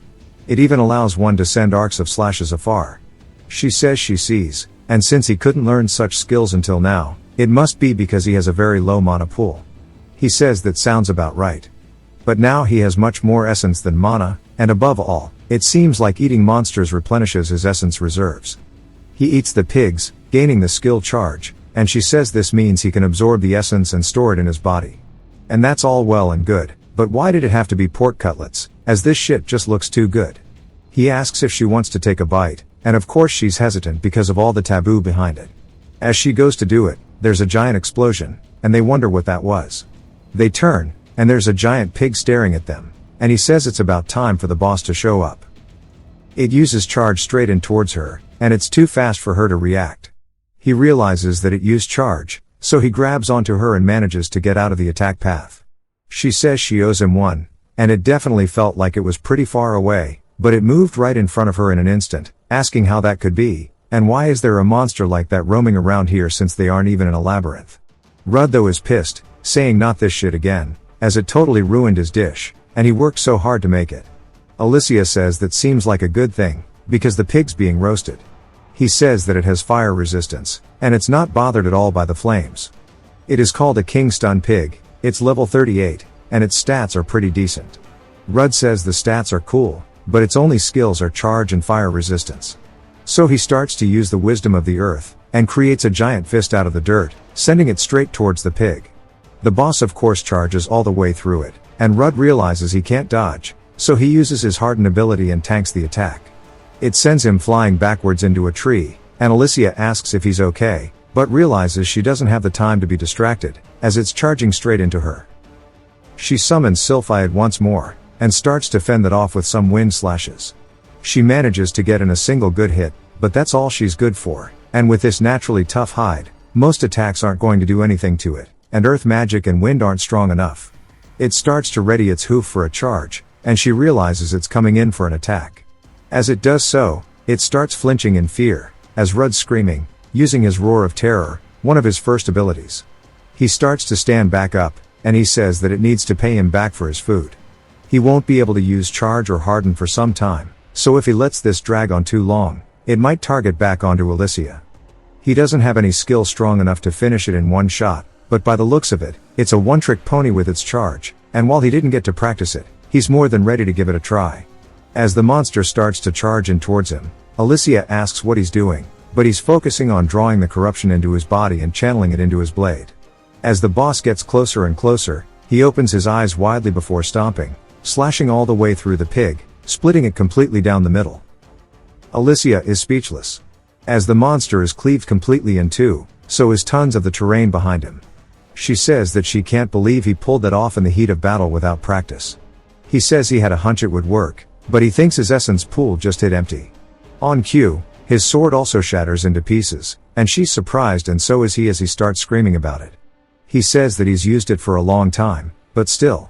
She says maybe it couldn't withstand the amount of essence poured into it, and before an adventure a weapon is like an extension of themselves, so she can imagine the shock. She decides they should call it quits for today, and he says he agrees, but he wants to eat some of this thing. It takes us to the 7th floor of the noxious labyrinth as we see the adventurers who are messing with Rudd at the start and they are struggling to kill a king plague rat. Fat Ass charges into it and the warrior guy comes in from the side and cuts it down, comes over from the side and deals the final blow. And the mage sighs out of relief, saying that sure was a tough fight and they all agree that there's no way they could lose together. He needs to lose some weight, damn. While they're distracted something creeps up behind and the night turns. The mage asks what's up and he walks over saying that he thought he heard something. Fat Ass says that he didn't know there were stairs here and they wonder if maybe it's a secret entrance. When they get down to the bottom they're all stunned by what they see as a hidden chest. The knight says that he doesn't think there are any traps here and they wonder what it will be. They pull it out and it's a sword. The knight says that he can feel mana coming off the blade and it should fetch for a good price on the market. Fat Ass says hopefully it's not a cursed weapon. We finally learn his name but I'm not learning it. The mage says to think about it, they haven't run into Rudd for some time now and they've been struggling with no easy way to make some money. It could be the reward Lady Luck is giving them and since they've been hunting for so long it's about time they hit the jackpot. Fat Ass says that since they were on the subject he heard that he formed a party with a pretty elf. The knight says that he's out of leagues and clueless about it and the mage agrees saying the next time they run into him they'll show him a thing or two about where he belongs. Fat Ass though stares at the chest still worried about the fact that it could be a cursed weapon and it's a valid worry because that's exactly what it is. Back to Verona. Rudd says that he needs a new main weapon so he's gonna drop by a weapon vendor. He heads into the Iron Hammer which is run by an old man named Doim. He's staring at the sword saying that to think that a sword he made would break like this, and she wouldn't shatter in this manner just from brute force alone, asking him what exactly he did to his baby. Alicia asks if he's going to tell him and Rudd says he's gonna tell him the truth. He's known Doim for a long time and he's not the type to blabber about his secrets. Doim starts taking in all the information and says that explains his sudden jump in strength since the last time they spoke. Alicia says that he doesn't seem surprised at all and Doim says that he doesn't concern himself with what others choose to eat and if it's good for them then all the power to him but he needs a blade that can withstand any attack confused with essence so he's going to need some time to research this but it won't be anytime soon. Rudd asks if there are any special materials he needs and Doim says that since he mentioned it a few high quality mana stones ought to help. Rudd says he's got quite a few of those already. He plops them onto the table. Doim recognizes them instantly. One's from the General Lizard, one's from Baphomet and the other of course is the Minotaur. Doim says that he truly has come a long way and Rudd says hearing that from him is something else. Doim tells him that he'll contact him if he needs anything else and in the meantime to take this blade. But before he lets go of it he tells him that he shouldn't even dare entertain the idea of putting his essence into it because if he breaks this sword he's going to give him one hell of an invoice for doing so. Rudd says he gets it and they head back to the inn. Alicia says that she supposes he won't get to use any essence-based attacks in the time being. He says that he definitely doesn't want to risk it as Doim gets very passionate when it comes to weapons and armor. She says that he just seemed like someone with charisma to spare and she's glad that Rudd has other friends besides her. He apologizes for being a loner and that's when the dudes from before make their way in, asking if they can join their table. This guy looks like he's tweaking on some fent. Rudd asks what these three want again and Alicia says that they have a problem with her party member and they should settle this like adventurers. The knight is actually tweaking on some fent because he falls straight over into another patron's table. The mage asks if he snuck a few shots in and pre-gamed it without them knowing and then tells him to wait a second as he thought he sold that blade earlier. He just keeps saying kill over and over and over. He hears the sword saying to kill over and over and over and he ties his grip on it and starts to go crazy telling it to shut up and he starts swinging at the mage and cuts him straight down in front of Fat Ass. He then turns directly towards Alicia and leaps at her. But Rudd steps in and blocks the attack saying that something tells him they won't be able to settle things over a few drinks this time around. Two of the other patrons ask how he's going to ruin their meal with this shit, and they charge at him. One of them grabs him from behind, and while he's still holding onto the sword, he swings, cutting the adventurers, causing them to fall to the floor. Alicia says she is sorry in advance to the tavern master, but this needs to be done, and she will help pay back for the wall, as she blasts her attack forward, hitting the knight in the side. The tavern master asks what's wrong with them as they're all watching, but she's more surprised to see him stand back up, and Rudd says maybe she took it too easy on him. She says she didn't, most adventurers wouldn't be able to get up after that. Even though he's wobbling, he then goes into a full-blown sprint straight at them. Rudd says that something is seriously wrong with him. Alicia then tells the other patrons that if they have healing magic to tend to the wounded quickly before it's too late. Rudd fends off the attack, and he's looking at the knight's stats. We learn that his name is Lond, and he is a level 22, but his status is berserking. Rudd says that he doesn't know what that means, but his stats are infinitely higher than what he remembers. Alicia then tells Rudd to dodge to his left, and he turns, seeing that she's preparing an attack. She says this time she'll give it to him good, as she launches out 3 attacks at the same time.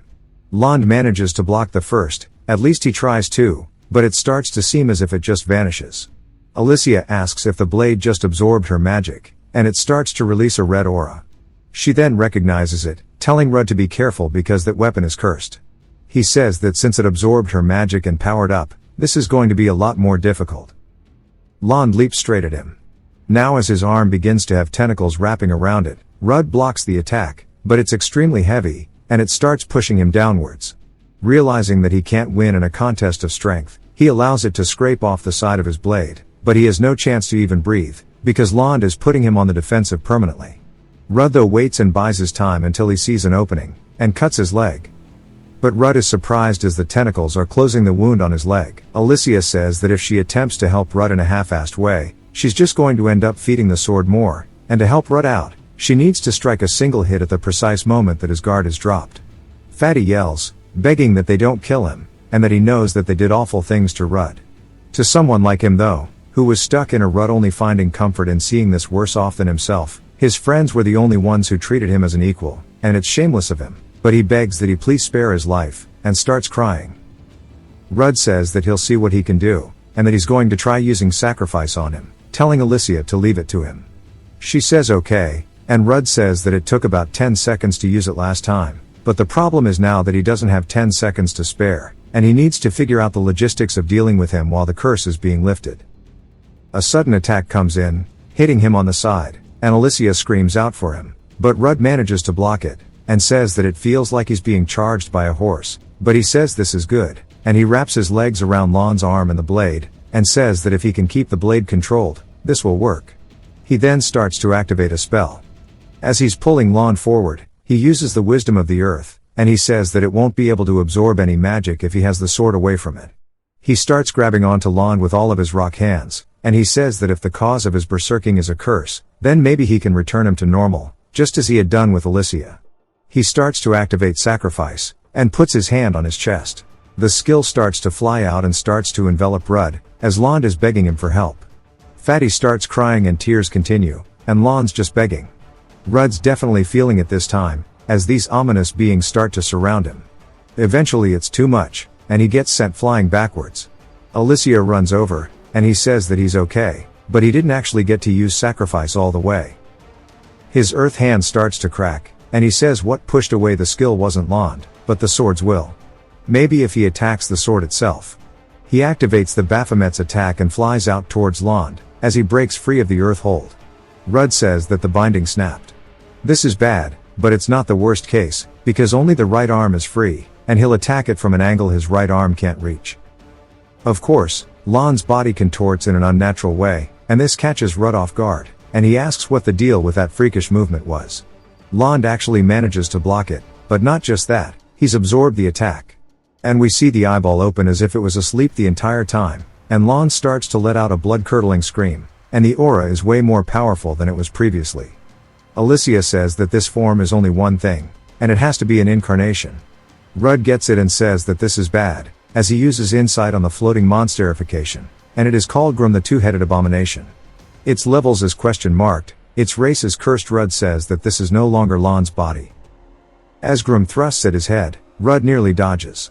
In an instant, Grum contorts the body and returns with a kick, sending Rudd flying. Rudd says it's so fast, there's not a single wasted movement anymore, and it's like he's turning into a seasoned warrior. Grum gets behind him, and when Rudd turns, he realizes that he won't be able to dodge this attack. Alicia flies in, rotating her body by using mana, and kicks it in the side. Grum though uses his tail to stand upright, but since she no longer needs to hold back, Alicia channels her staff and shoots out an attack at point-blank range, sending Grum flying into a nearby wall. She asks if it's okay for her to join now. Rudd says of course, and that he didn't know she was this well versed in close combat. She says that a mage who can't do that is dead weight to the party, but more importantly, they can't go easy on him anymore, and he better steel himself, as once a curse has progressed to this stage, the only way to stop it is to cut out the vessel's heart. Rudd said he was really hoping he didn't have to hear that, but he'll do it. The mages tell Fatty and the other one that the healing's not done yet, and the mage says that surely he heard what the elf said just now. As Rudd and Alicia are fighting, Rudd says that even with the two of them, they can't land a decisive blow. And he wonders if it has a wider field of vision thanks to his two heads. He says if that's the case, she needs to create some distance from it right now. She does so, and he puts his hand on the ground, as this time the spells are coming from the floor. She says she understands. And while the dust may be born from the magic, it's not magic itself, which means the curse can't absorb it. Rudd then charges forward, but Grum cuts him down. We see it was none other than a rock silhouette, as he's now behind Grum, slicing across its back. Grum turns to counter, but Alicia takes this chance to use another summon spell, and we see her summon this time is called Nomia.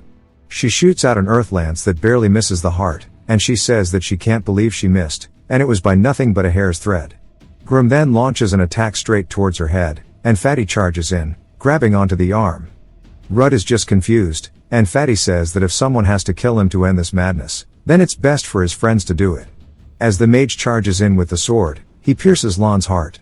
The mage still looks full of regret as he and Fatty fall onto the floor beside Lon. The incarnation begins fading off of Lon's corpse, and they stare down at their friend's dismembered body. Rudd and Alicia look a bit sad that they couldn't save him in the end, but they knew it had to be done. Fatty and the mage start crying their eyes out. If they didn't try killing him at the start of the series, I'd probably feel bad. They sit there holding onto his side, continuing to cry. Rudd glances over, spotting the sword, and picks it up. He says that even if he hides it in a place nobody knows, there's no guarantee that the blade won't claim another victim. He then starts hearing the word kill over and over and over in his head as it tries to inflict him with a curse, but of course he has status immunity, so he tells it to shut the hell up, that it won't work on him. His eyes start to droop, and the door gets pushed open. We see Reknu is asking if everybody's okay. Rudd says that things have been wrapped up. Reknu glances at the scene and says they should head back to the guild and hear about what all this was. In his office, he says that they've confirmed the statements about how a cursed sword forced Lon to go berserk. They've heard the mage's statement, so he's sure the other adventurers will understand. But more importantly, he wonders why Rudd is not affected by the curse. Rudd says that because of his unique ability, curses have no effect on him, so as long as he wields it, there won't be any more victims. Reknu says he sees. However, in the event that the sword takes over, Rudd cuts him off, saying that he can do whatever he wants to stop him. Alicia hopes it doesn't come to that. Reknu says he's glad the two of them stepped in to contain this incident, and he's sorry to hear about Lon's death. It may seem callous to move past such a heavy topic, but they have bigger things to deal with. Alicia asks what's up, and he says that the adventurers who came with him had originally set out because of that very problem. The number of monsters outside the dungeons has been increasing at alarming rates. The new labyrinth made them send out a team of their best scouts, and they reported that a single monster seemed to be the cause. It is called the Basilista, the Venom Drake. It's a monster they've only read about in books, and its estimated level is 70 or higher. Rudd says that's crazy, but Reknu continues, saying that just considering its combat prowess, it's already a formidable foe. But the greater threat is that poison gas constantly emits around it. They think the poison is what's driving the other monsters, giving them the strength to venture outside the dungeon. Half of the scout party died because of it, and the survivors are still receiving treatment. If they leave it alone, the miasma will spread beyond the gates of the labyrinth along with the monsters and cause serious damage to the surrounding areas. That's why he sought out Rudd. Rudd says he understands now and first wants to meet the surviving members of the scout party. They head to the infirmary, and Rudd puts his hands on one of the men who is clearly in severe pain from the miasma. Rudd activates sacrifice and starts to take the poison from him. Reknu says that he can't believe it even after seeing it, as the man instantly looks relieved. Reknu says it's amazing that Rudd can actually nullify status effects of others as well. Rudd says as long as they don't resist his touch, he can. He then asks that for the Venom Drake, he'd like Reknu to entrust its slaying to him and Alicia. The man behind Reknu says that's absurd for just the two of them, but Reknu asks if he's sure. Rudd says the fewer people he needs to protect, the better, and plus he's used to fighting things much stronger than him, he always has been. Reknu nods his head and pats his shoulder, saying that this is his official request for him to take down the Venom Drake. That night, as they're heading back, Rudd says they should get some sleep and prep for tomorrow. Alicia asks if he's sure that the two of them are enough for this. He says that with no one watching, he can go all out with his skills, and he's sorry for dragging her into this. She asks what he's apologizing for. He saved her life, and if he did try to leave her, she would have just kicked his ass and then some. She reminds him that they're a party, which means they save people together. And he says that she really is the best. They head to the lower floors of the new Avalio labyrinth. The first enemy they see there is a level 20 hobgoblin, but of course it just gets deleted. Rudd says that according to Rec News, they should still have 5 more normal floors to go before reaching the one flooded with gas. She says that just means the miasma has spread so much in the meantime, since it's already here, and even her purification items won't do her any good from this point on, and that most of the monsters below this floor are probably all dead. Rudd says there's no telling how far they have to descend, asking if she's sure she wants to come with him. She says of course, as his magic might not work on whatever's lurking on each floor, and if he finds himself in difficult melee combat, having her around gives him a better chance, and more importantly, she wouldn't be able to forgive herself for leaving another companion behind. He says that he's sorry for asking again. He puts his hand on her shoulder before activating sacrifice, taking away the poison from her, and he says that he's glad it works on the effects of the gas, but he supposes that he's simply removing the built-up poison, and she'll start building it up again the second he lets go. She says if that's the case, there's only one solution, and they need to hold hands the entire way, that way he can use his ability and escort her at the same time. He says as she wishes, and they head down further into the labyrinth. They get to the middle floors, and the miasma's definitely getting thicker and thicker, and he says that there are 2 monsters up ahead since he used echolocation to detect them. She says the monsters that survived in this have got to be on the tougher side, and he says he's never seen them before, but they do look strong. She asks if there might be another way around, and he says probably, but he wants to fight when possible. She looks over at him, saying that he's just trying to eat them though, and he says that he's being serious here, though he is really curious about how they taste, but more importantly, he wants to test out Grum before facing the Venom Drake. There are these 2 rock beetle type bugs called Doom Beetles. They're level 33, and their stats are pretty good, and their skills are Doom Roll and Harden. Rudd sticks his hand out around the corner and uses his earth abilities, cracking the floor beneath them and launching them into the air. She says that's not bad at all, and he says that while it looks impressive, it didn't actually do anything. The Doom Beetles start to get pissed and roll up their bodies before going straight towards them using their ability. Rudd asks how they're meant to stop that, and she says that she can do it, but she'll have to let go of his hand for a second. She once more summons an emu and tells it to block its charge as a giant earth wall gets formed, stopping the Doom Beetle, but it's not just that, as it actually grabs onto it. She tells Rudd that she can't hold out much longer, and he says that's fine, and he'll just test out his blade now. As he pulls it out, he starts pouring his corruption into it and begs that it doesn't break. He charges forward, slicing through her rock wall as well as the Doom Beetle. As blood flies out of it, he isn't happy, saying that it didn't cut deep enough, and the other starts leaping at him. He says that's not enough to take it down, and he has no choice but to roll the dice. He holds the sword up into the air, telling her to cast magic. She says okay. As the Doom Beetle's going straight towards him, she launches it forward, and it starts getting absorbed by the blade. They see the eyeball now overflowing with power. As Alicia's mana starts to wrap around it, making the blade larger, he says this is what he was looking for, and starts cutting apart the Doom Beetle in front of him into chunks. He stares at the Doom Beetle's body and turns back towards the other one, and he walks over stabbing it and finishing it off as well. He says that was some great magic control, and she says of course. He then activates sacrifice and asks if she could give him a moment, as absorbing mana doesn't exactly restore the essence in his body. She says that he's going to eat it, and he says of course, and it's already been sliced. He picks up one of the pieces and starts burning it away with his fire magic, and he says that the flavor is pretty unique. She asks how it was wielding the cursed blade, and he says that after absorbing her magic, it did gain a considerable boost in sturdiness. She says that it seems like Grum should remain intact even if he channels all of his essence into it, and he says that he agrees, but there's one thing he can't shake off. According to the reports, the Venom Drake is said to be colossal compared in size to the great ancient trees, so he's not sure how well the sword will do against such a powerful foe. In terms of sheer power, his old blade was a cut above it. And then he hears Grum saying to feed it over and over. Rudd asks if it could eat monsters too, and it says no, It just wants the mana stones from the monsters instead. Rudd starts rummaging through it before pulling it out and says sure. Grum wraps its little tentacles around it before taking it into the sword and starts to power up. Rudd laughs and says that's more like it. She asks how he figured that out, and he says that the blade's voice was in his head, and he guesses that it was a bit annoyed when he called it weak compared to his old weapon. He says in any case, now he knows how to work with this weapon. She says that there's only one more flight of stairs and they're at the floor where the venom drake was found. There's then a very loud roar, which shivers down their spine, and the entire area starts to shake. She asks what that was, but Rudd's staring up at the ceiling, seeing it cracking.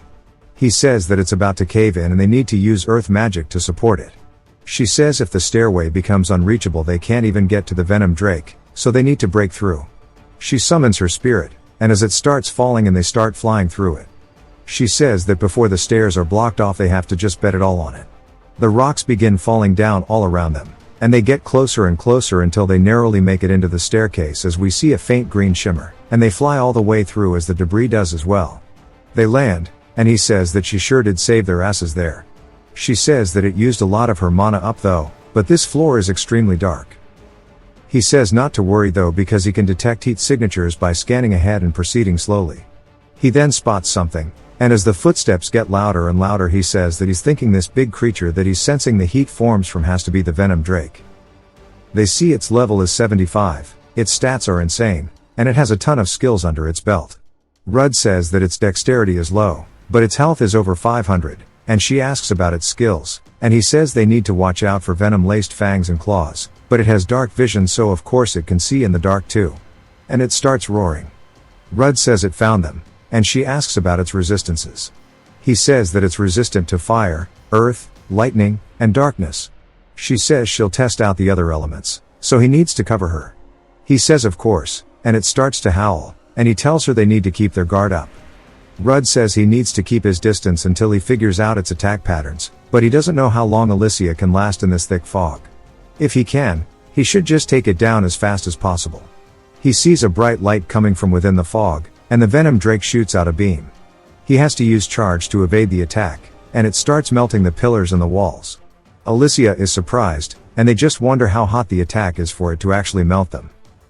Rudd continues dodging as it starts turning its mouth towards him.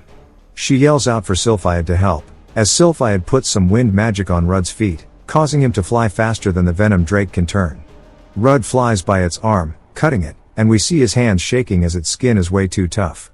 Due to this skill called Dragon Scale, he says his sword won't be able to cut that thing no matter what, and his magic isn't great enough either. He tells Alicia that she needs to go all out, and she starts launching attacks towards it. They hit its arm, and we see her just in disbelief as all she's managed to do is get a couple scratches with her spirit magic. It then starts to raise its tail, and they both realize what's up. As it shoots out tons of quills towards the two of them, she uses her shield to block them, and Rudd uses Harden. Not only does this thing have high defense, but it boasts a variety of ranged attacks, so they wonder how they're meant to beat it. She tells Rudd to buy her some time, and she'll use her ultimate before her stats go down any further. He says bet. But the venom drake is actually intelligent, as it notices this as well. Seeing her cast all of her elements together, it starts to prepare an attack directly over her. Rudd though uses Wisdom of Earth to push it up from below, and while it's launched into the air, he leaps up over its head and swings down, cutting onto its nose, but sending its head into the floor instead, causing the attack to go down. She says that she'll put her faith in Rudd, and ditch her defenses, and pour all the remaining she has into this attack. She begins summoning all of her spirits. The first one, Salam. As Rudd's now trying to tie it up using his silk weave, she summons the next one, Aldel, then Nomia, and finally Vikian. Now with all 5 spirits summoned, the venom drake is too late to stop it, but it realizes that it needs to deal with her, so it uses Wisdom of Darkness to summon these lance-type attacks. They fly in towards her, but Rudd absorbs it using Grum, and she says that it's ready, telling him to get away from it. Rudd leaps away. She starts yelling as this attack is called the Harmony of the 5 Spirits. The venom drake's throat starts to bulge, but we don't get to see what happens, instead there's the giant explosion. She says that back in the day this thing would have just been over with that one attack, but we see now that it's just heavily wounded instead of being defeated. Rudd uses Sacrifice, saying that she did great. We get a better look at the monster, and we see that it's way worse than it originally looked. Alicia thanks him for using sacrifice, and says that she nearly used up all of her mana for the attack. Rudd says to just use the remaining amount she has to protect herself, and that he'll deal with it. She tells him to be careful, and he says that he always is. Of course, he's a bit nervous because the venom drake is that strong. It starts to howl once more, and he takes in a deep breath before he returns with a roar of terror. This catches the venom drake off guard, and then he stomps into the ground before flying directly towards it. The venom drake swings down to meet him, and Rudd dodges the attack. He says that the darkness magic that just got absorbed must have had a big chunk of essence mixed into it, because he feels his power overflowing. He charges in, breaking off some of its scales and cutting its arm. He says it's gotten way easier to cut it because some of the scales have come off. He continues just sitting underneath it while chopping away at it. He says that the blade's effectiveness is decreasing rapidly. He wonders if the essence of corruption that Grum had absorbed earlier is somehow leaking out. The venom dragon realizes that it can't just sit here, or it'll be ripped apart like this, and it starts to howl once more and releases a skill called Noxious Pulses. He says that it won't poison them, but the shock waves are enough to send anything flying backwards. It then uses its quill attack, and he says that he won't be able to dodge these normally, and uses charge to evade them. Of course, the venom dragon predicted this, and it's already swiping its claws straight towards Rudd. He tanks the hit using Harden, but it sends him flying into a wall. He asks if it really figured out the movement distance from his earlier charge. He says that it makes sense though, as dragons are insanely smart creatures. Alicia starts screaming for him, and Rudd says it was no different from back then. He almost died in the same manner when he fought the Minotaur before. But it's not the same this time. As he puts his hand on the ground, he uses the wisdom of Earth to launch himself up, and he says that he's not the same adventurer that he was in the past. Now directly overhead, the venom dragon starts to prepare its fire beam. It's Dragon's Breath attack. Rudd stretches out his hand, saying that he can dodge it by using Silkweave, but dodging in this situation won't get him anywhere, and that might make things worse. He says that he'll take advantage of the recoil to bring that bastard down, and he flies off of it like a slingshot straight towards the Dragon's Breath attack. He raises a sword and starts cutting through it. He says that he won't be able to absorb the heat, but the essence within is fair game. If his fire resistance can withstand the heat, then he'll reinforce Grum with his own essence, and it'll release everything he absorbed right back at the dragon. He starts screaming, going straight towards cutting straight through the attack. He's beginning to absorb the essence, but the heat gets too much for him. Before he gets coated in a bubble of water, which catches him off guard. Alicia yells, telling him to go for it now, and he thanks her once more and continues swinging forward, and unleashes a giant arc attack straight through the venom dragon, cleaving it in two. And he looks super happy to have a reliable party member. But he also falls onto the floor, and she runs over saying that she'll heal him, and he tells her that she doesn't need to push herself. As he activates Vampiric Leech off of the venom dragon, he says he picked this up from the hidden labyrinth he went into, and he should be able to recover some health with this, and that he just wants to take a breather. And he asks for her hand. She stretches it forward, and he uses sacrifice as they both lay on the ground. He says they actually managed to defeat it. She says they did, but this was the first real step. He says that, and he looks forward to the rest. And he recalls the S-rank adventurer from when he was a child, and it says that his might was at least higher than the current him. So the real journey has just begun, and now he's going to harvest some of the meat, and they can leave to go even deeper down into the dungeon. As they do, they open a door to see a blue light, and a face as well as an orb, and he says this must be the labyrinth's core. She says there aren't many adventurers who could say they've witnessed this sight. If they step onto the magic circle in front of it, they'll instantly be teleported to the entrance. Labyrinths are treasure troves of rare materials you can't find on the surface, so normally adventurers clear the dungeon but leave the core intact. However, leaving this labyrinth as is could allow the venom drake to respawn. Rudd says that this labyrinth gave him a hard time, to put it mildly, but, thanks to it, his path to the stars has finally opened up. He raises his blade, saying it was an honor, calling it his friend before breaking the core. Back at the Adventurers Guild, they're just waiting anxiously, and Reknuas asks if there's been any news from the two they sent out. The receptionist says not yet and no news has been sent out. He says all they can do is wait, but the truth is he knew Rudd was being unfairly saddled with all sorts of nasty titles, and this dog-eat-dog world of adventurers where might takes right. Even if he stepped in to defend him, they'd all shit-talk him anyways when he wasn't watching, and it's a rough life for a weak person. And with this whole ordeal ends up making him abandon his dreams, as cruel as it may sound, it may be a blessing in disguise for him. The door bursts open, and the dude says that they finally got a report. Everybody starts speaking up, and the dude says that they have returned via the teleportation circle. They successfully vanquished the Venom Drake and destroyed the dungeon's core. Everybody starts cheering them on in the room, as Recnua sighs out of relief, saying it's hard to believe that they're the ones to save the city, and he says that everybody should follow him now as they have to go give them a hero's welcome.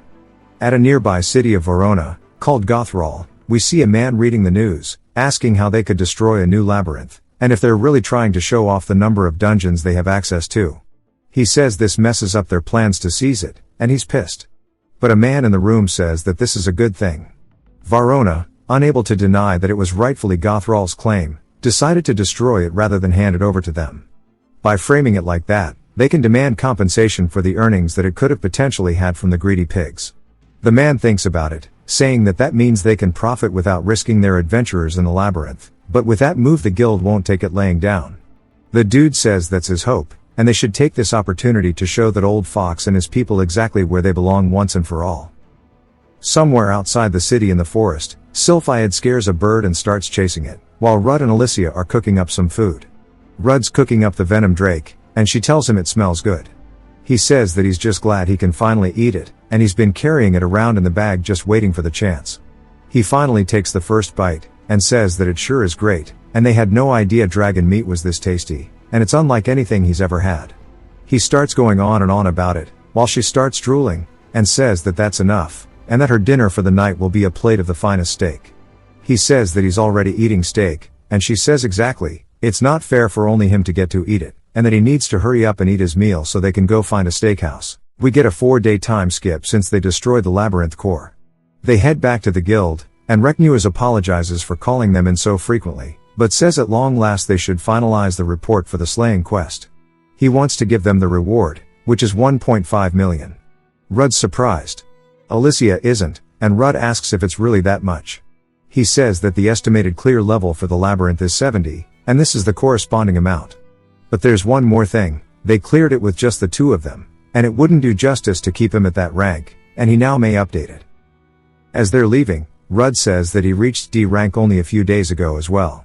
He opens his stats as he's now level 52, and she says even though he cleared monsters higher than himself, that's still a rapid level up, because once you're past level 40, the progress slows down considerably. He keeps laughing, and she looks over, and he says that it looks like he outleveled her. She asks if he's serious, and pulls out her card, seeing that hers is only level 45. She says that he seems to be rubbing it in her face while pouting. He says that this is strange, she levels higher, but her overall battle power is clearly a cut above. She says of course it is, level is nothing more than an indicator, true combat proficiency comes down from one's skill and experience. Rudd looks over as people are staring at the door scared, and we see that fat dude from before entering. He spots Rudd and says that he recognizes him as the forager, but Rudd doesn't even recognize him, and he says that the dude must not be anybody reputable.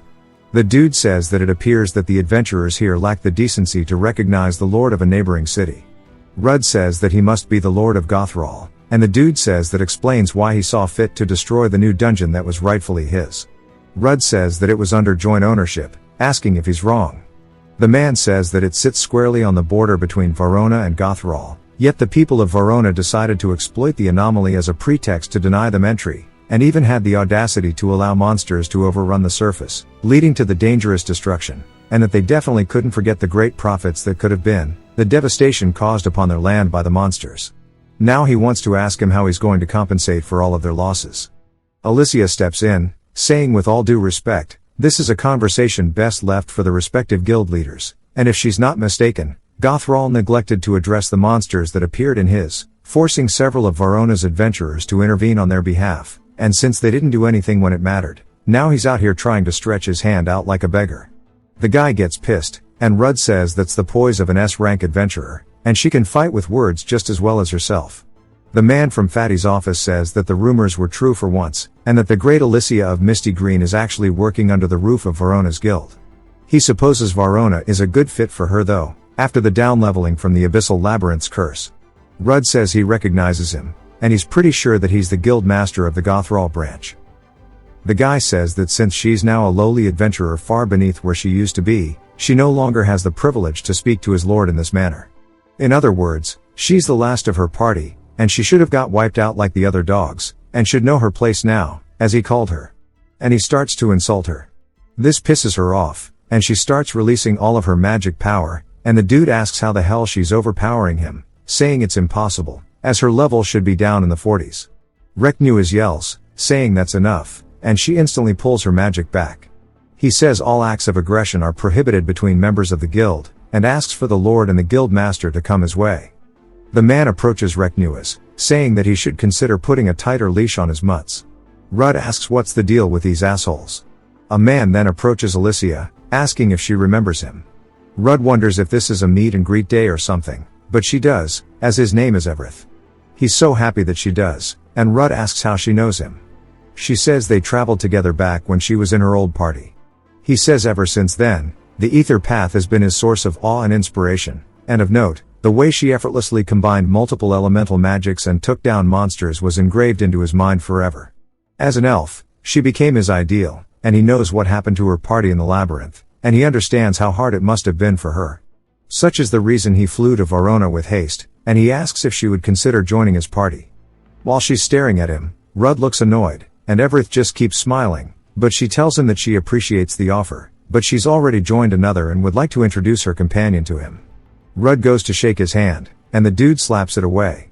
Rudd goes to ask about it, but he completely ignores him, saying that he heard about the tragedy that befell her party in the labyrinth, and it was rumored she was cursed by a floor boss, and it pains him to see that an S-rank caster like herself has no one but this lowly forager to party with, but if she joins him, her exceptional talents and valuable experience will go a long way. This time she pulls her hands away, saying that he shouldn't talk about him like that. She partied up with Rudd on her own terms, so insulting him is like insulting her. With that being said, she thanks him once more for asking, but says that the curse should have been lifted. He's just surprised that she lifted it, asking how. She says that she got rather lucky, and the dude just starts trying to figure it out, but she doesn't want to complicate things, so Rudd goes to leave, and changes the topic, asking about updating his rank.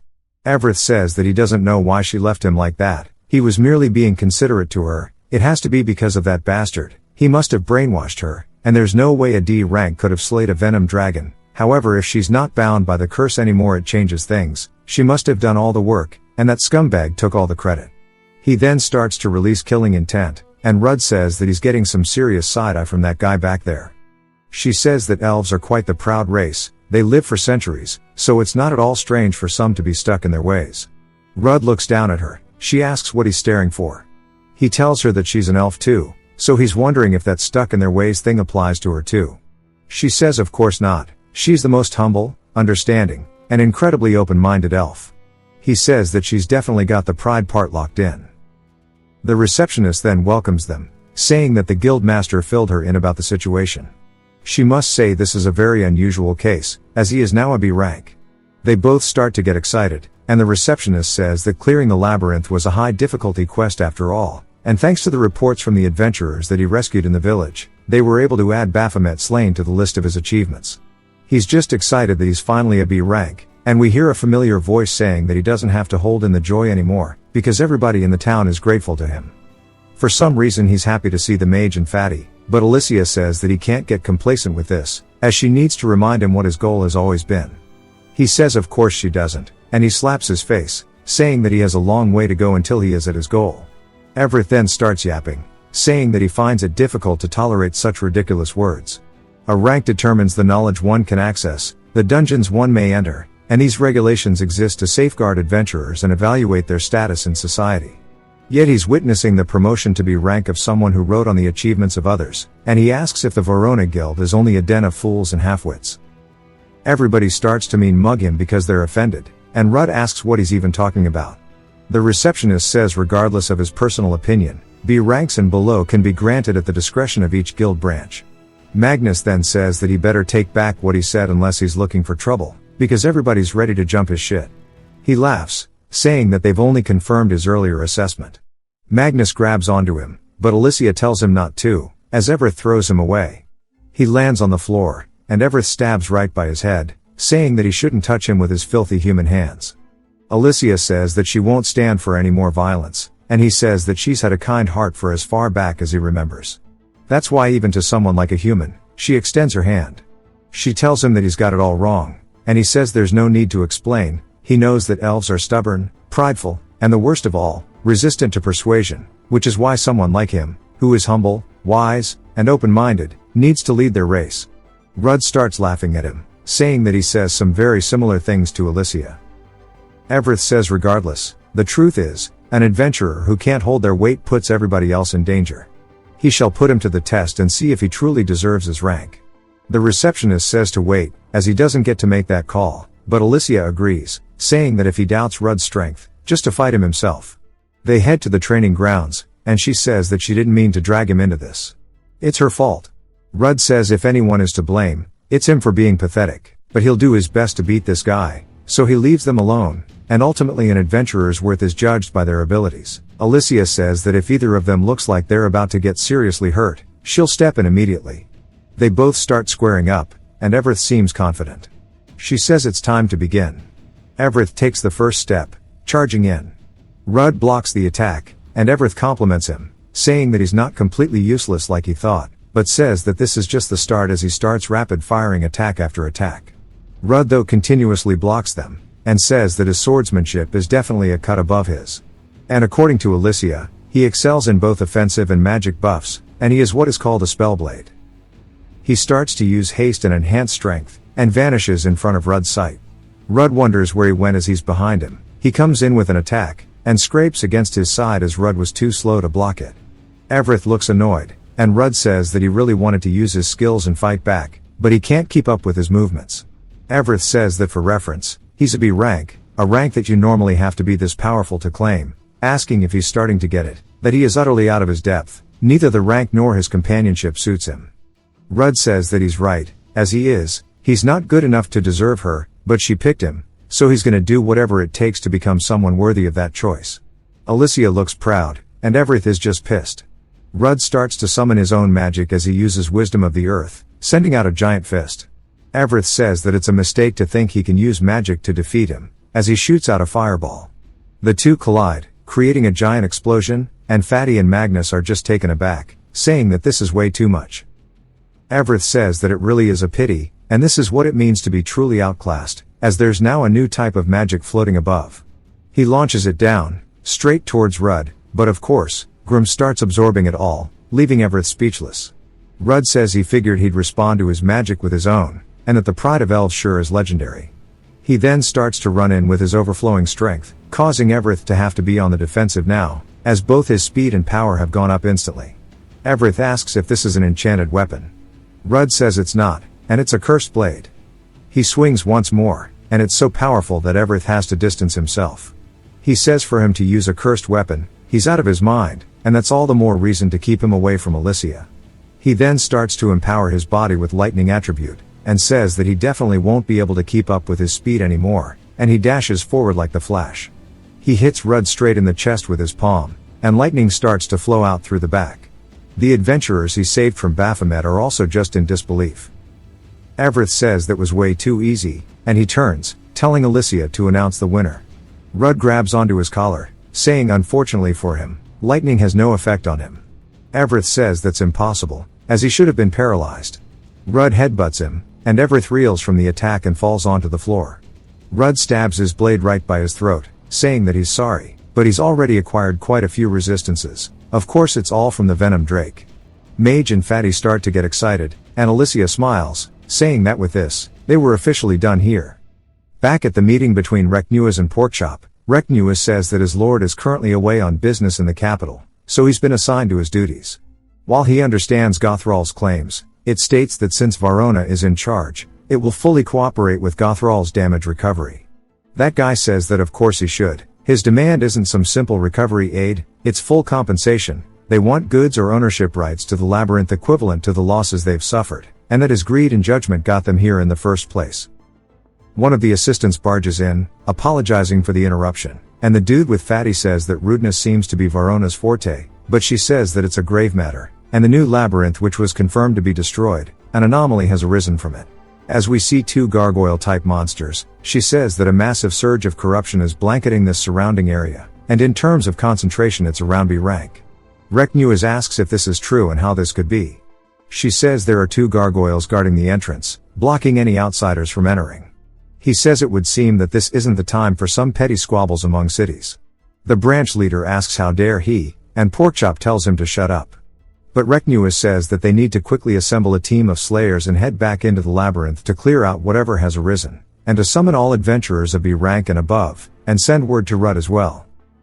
We see them all inside of the office now, and he pretty much just recaps them on the situation, saying they're going to launch an immediate assault party into the labyrinth, which is confirmed to be going through a dungeon rebirth. Rudd asks Alicia what that is, and she says that it's a phenomenon where a dungeon evolves due to certain triggers, and it's quite rare, so she hasn't heard of it many times herself, but one triggered from a fully destroyed labyrinth is a first for her. What's even stranger is the density of corruption at B rank doesn't add up.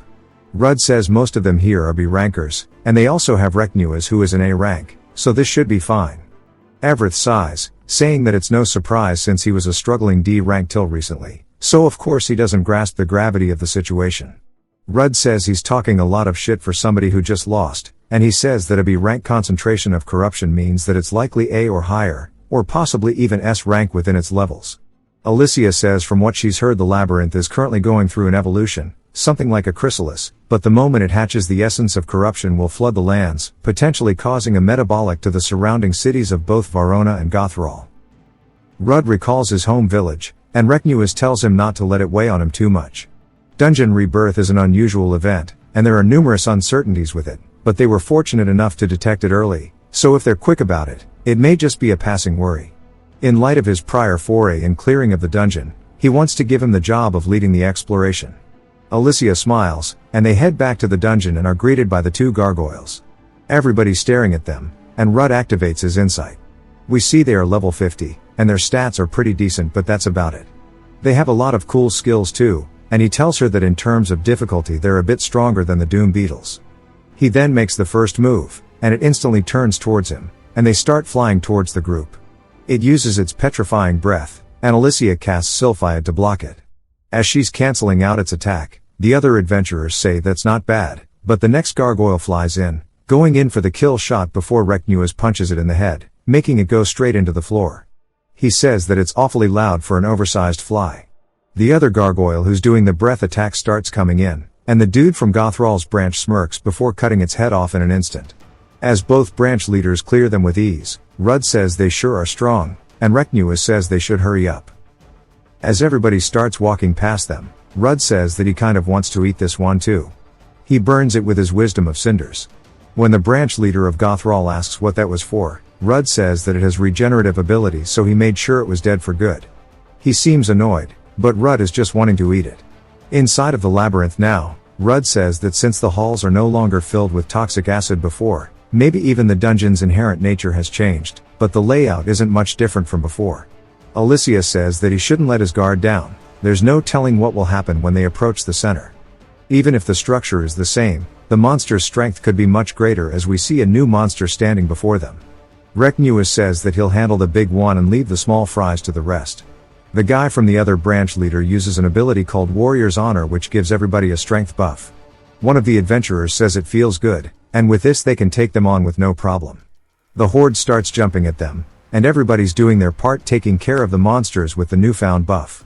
Alicia tells Rudd it's their turn to join, but realizes he's not moving. He says that it seems that this is something he never thought about, as his status immunity nullified the effect of the buff. Recnuas steps up first, and as he's overflowing with the power of the buff, the monster leaps at him. Buddy locks in, cleaving it straight down the middle in an instant. Rudd though is still over there, tweaking about it, as they continue to get surrounded. One of the adventurers from earlier says that he'll draw their aggro, and tells them, taunting them with his skill. They start to fly at him, and then he activates another skill called the Bulwark of Deflection, as it sends them flying.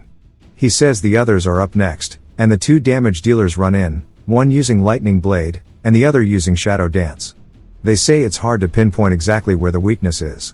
The mages say they'll just brute force it with damage, as they both shoot out their own attacks. We see the other branch leader watching all of this. The tank says that the effect of his taunt is about to wear off, and to watch out for any other monsters. We notice the ground underneath him cracking, as a giant bug flies out of it. It wraps its arms around him, and he starts freaking out before its head gets blown off. He says that a little subtlety would have been nice, and the mage laughs at him. Rudd says they're strong, and that's not all. They work together so incredibly well that you'd never guess they just teamed up. Meanwhile, he's not pulling his weight at all. He then sees the monsters they were originally fighting walking over towards the bug's body, and they lodge themselves into its neck. Rudd then understands that they are infesting each other, and that he can finally chip in, as he uses Wisdom of Earth. The mages turn making judgy faces, as the creature raises its hands, and a magic circle nullifies his attack. This surprises him, and we see that it actually has a skill called Remove Earth before the branch leader walks over, cleaving its head off. He says that all they have to do is remove the parasitic monsters, and they can't use their powers, and that using earth magic against an enemy that appeared from the ground is beyond ridiculous, and it seems that his buff was nullified as well. Rudd can't argue with anything he said. He has zero experience in large team battles, and if he can't even benefit from party buffs, he's just a liability. Everett then starts talking to him, saying that surely he's not unable to join them for this fight. It's the very first thing a respectable adventurer must learn, and he may think that he bested him after the duel, but in the end he's just another human that's unfit to stand by Alicia. She's obviously pissed, and Rudd's just feeling useless. There's then an explosion off in the distance, and we see Reknu has actually had to distance himself, but he's fine from the attack, and he says that those monsters are not just infesting the bodies of the others, but even their own kind, and the severed limbs are regenerating on top of all of that, increasing their combat power drastically. The other branch leader says it's all true, but thanks to their convergence it just leaves one big monster to take care of, and it seems that he has no choice but to lend a hand. He then feels something on his neck, and he slaps it instantly, only to look down, seeing one of the little bugs in its baby form. He says this is bad, as their real attack was the delivery of petrification poison through these tiny flyers. As everybody begins to get turned into stone, the monster starts howling. The monster then starts to form its hand into a blade, and raises it above Reknua's. He realizes he can't dodge the attack, but Rudd uses silk weave to pull him away from it. The monster is confused, and Rudd says that was way too close. Of course he is unaffected because of his status immunity, and he uses sacrifice on Alicia, freeing her. He looks into the monster's stats, and we see that it's called a Mugmaw. It's level 66, but stats are nothing crazy besides his health. And luckily it has no annoying resistances like the Venom Drake. He tells Alicia to start wailing at it with her magic, and then they can finish it off after it's low. She summons both Nomiya and Sylphiad, and launches a fusion attack with the two of them. The monster just watches as it gets hit straight in the chest, causing it to fall onto the floor. Then it starts twitching, and a mouth begins forming between its legs. This is the forbidden fleshlight. It starts to screech, and stretch out towards them, and then begins roaring. Rudd and Alicia are both disgusted, but it turns out that it was just shooting out multiple little bugs. She's a little grossed out, and Rudd says that since they're all gathered up in one place this will be light work, as he uses chain lightning, and starts zapping all of them. Reknuas is watching all of this, and we see that his petrification is slowly being undone. The monster begins running at them like it was straight out of a horror movie, and Rudd raises his sword.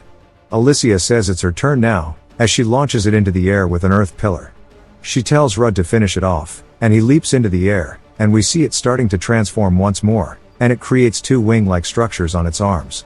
It uses them to flap up, narrowly avoiding the attack. But since he just attacked, it leaves Rudd in a position of vulnerability, and the monster flies in to attack him. Alicia too slow to react, but Reknuas is not, as he charges in, hitting it with his shoulder, and it flies into the wall. Rudd is just surprised, asking how he broke his petrification. Reknuas says that he circulated the mana within his body to recover, and he's glad he bought enough time. The monster is clearly struggling to recover, and Reknuas says it's time to wrap this up. Rudd says that he will take care of it, as he'll infuse his sword with the essence of corruption, and it should be good enough to deal the final blow. It starts screeching, and does a final rush straight at him. He locks in, and swings straight down the middle, cleaving it in two. As it falls onto the floor, he says that he's getting pretty good at this now. It starts crawling towards its original body, trying to recover itself, and Alicia tells him that he needs to stop it. He says of course, and he summons some of the Venom Drake spines, and shoots it out towards the monster. It starts piercing it all over, and we watch them squealing in pain. She says that the rate of corrosion from the venom is much faster than its regeneration speed, so it's working out perfectly. Rudd says that's the power of the Venom Drake after all, and without status immunity it would have been a really dangerous foe. Reknuas watches, asking if he's finally willing to share his secret. Rudd says given the circumstances he has no choice, and he couldn't have kept it hidden forever anyways, but first he'll use sacrifice to lift everybody's curses. He does so one after the other, and gives them the recap of the situation. Recnewis tells him that's hard to believe, but he can't argue with what he just witnessed. Everett instantly changes his tune, saying that he's lived for many years, but he has never seen anyone as miraculous as him.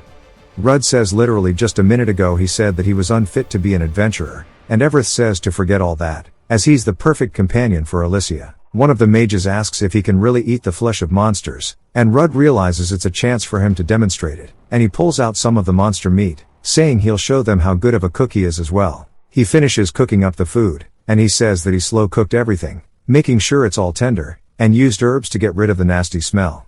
Everybody's saying that it looks really good. He starts munching on it. The tank says that they can't let the look at the dishes fool them, and they even talk about how amazing it smells. The mage seems interested, and the other branch leader says it's fascinating that he seems to be recovering his mana as he eats. Rudd asks if he can really see that, but tells him it's not mana, instead it's the essence of corruption. The branch leader says that he can't sense any of the evil energy monsters typically give off. If anything, it almost feels holy. He tells Recnewis they don't have much intel on the monsters in this labyrinth, and they should probably head back for now, and wait for backup. Recnewis though says no, as the dungeon's rebirth will progress with each passing minute, and they have reliable companions for their missions, so they can continue to deal with this party as they get deeper. Rudd says that the labyrinth layout hasn't changed, the boss room should be just ahead of them. When they get into the room though, Rudd says that he actually completely forgot about it. Recnewis says they've got this far, but it seems they must turn back. Rudd says wait a minute, as he recalls that monster's skill to nullify Earth. He then starts to use it, and all the debris instantly starts to get deleted. Everyone is surprised, even the other branch leader, as what was a room full of rubble is now completely empty, and he says it's time to go. They head into the boss room, and they ask what they're even looking at, as it's just an egg wrapped around in something. Recnewis recognizes it as an Aeon Draconis. Rudd asks what that is, and he says that he's only heard about it in texts of old, but it's a legendary dragon that repeats the cycle of birth and death. When its body perishes and disappears, its soul reincarnates, settling in a labyrinth to be reborn, but even though its body is no more, the accumulated knowledge of eons remains attached to the soul. It is said to be capable of understanding human speech, and even see the future. The tank says that in the end it's still just an egg, and that he'll destroy it before it can hatch. He activates a strength buff, and runs over, but Recnewis tells him to wait, though of course he doesn't listen, as the dude gets hit in the chest by something, and sent flying. He begins spitting out blood, and his party members ask if he's okay. The entire area starts rumbling, as we see something under the egg start crawling around. They start falling down because of it catching up. It starts moving around under the egg, and Recnewis says that it must be the egg's defensive instincts kicking in. Rudd then inspects it, and he's confused, because while he sees its level, he can't see a single stat. One of the damage dealers says falling back might be the sensible choice, and to wait for support. The other branch leader says that if that egg manages to hatch, not even a party of S-rankers will be able to help. Recnewis says that means they need to destroy it, and to cover him. The mages do so. As they start attacking its legs, Recnewis runs in while it's preoccupied. Of course, as soon as it spots him, it swings down to attack him, and he dodges the attack by leaping over it, and swings, cutting the tentacle off. Rudd's impressed, and the monster starts screaming, and flailing around its cut-off arm, but another one begins to form in its place like a lizard's tail. Everett's surprised, and Recnewis says that this regeneration speed is abnormal, and that he needs Rudd to do a favor. Inside of the egg, the Draconis opens its eyes, and starts to roar. It's loud enough to hurt most of their ears, and Rudd gives Recnewis the thumbs up, as Recnewis charges in. He dodges one of the attacks, and cuts off the other one again, and then starts trying to attack it. It then puts its tentacle in the ground, and grabs onto its leg. Recnewis says that he gets so close, but Everett and the other branch leader charge in, protecting him. Recnewis says he appreciates it, as he swings forward, cutting another one of its legs off. It now starts wobbling, since it only has one to stand on, and Rudd says that he's going to channel his essence straight into the sword. As he leaps up in the air, he swings down, cutting straight through the egg. Everett says that is a perfect strike, but we see that the actual main body was unscathed. Alicia summons Sylphia to launch an attack at the egg, and everybody waits to see what happened, and if it worked, but the egg is fully closed now. The other branch leader says that it must have regenerated before the blades of wind could connect, and that it will never end at this rate. He then opens his eyes, and everybody else starts to feel it as well. There's a weird sensation, as the dragon inside starts screeching. They can't help but watch, as the dragon inside start to grow in size, and Alicia wonders if it's about to hatch. Recnewis tells them they're out of time, and they need to end it with one attack. They have to destroy it now, and its internal shell with everything they have. Its healing factor is a serious problem, but its legs aren't all that sturdy. If they strike it all at once, and create a brief window of opportunity, they'll definitely be able to finish it off. Everybody starts deciding on what side they'll attack the egg from, so they can do it in unison. They all charge straight at it, but from the bottom it begins to create some spikes, and launches them out. This catches them off guard, as the quills start to bounce off some of them. The mage girl casts a magic barrier on Recnewis, allowing him to continue walking forward. She says she'll keep him covered, so he should just focus on the attack. He says he appreciates it, and has time to charge himself up. His ability is Power Charge, which doubles the power of the next attack skill by boosting his mana. Alicia spots this, and she says she's not sure if they can time their attacks together in this chaos. Rudd says he can help with that, and he activates command and control from the lizard men. He asks if they can all hear him. Evereth pogs out of his gourd, saying it's as if he's in his head, and the mage girl as well says it's a great skill. Rudd starts to give a countdown, saying they will attack the legs at the same time. They all say they understand. He starts from 5, going all the way down. With each second that passes, everybody charges in closer to their leg, and right as the count hits, everybody strikes the legs that they're supposed to, cutting off all 4 at the same time. The egg falls straight onto the floor. Rudd tells Recnewis now's his chance. As he activates an ability called Absolute Void, and since he's doubling the power output, it puts a hole straight through the egg, which falls onto the floor, and is completely motionless. He raises his axe, but then stumbles until the other branch leader catches him. He says he hates to admit it, but without Varona's aid, they would have not won this fight.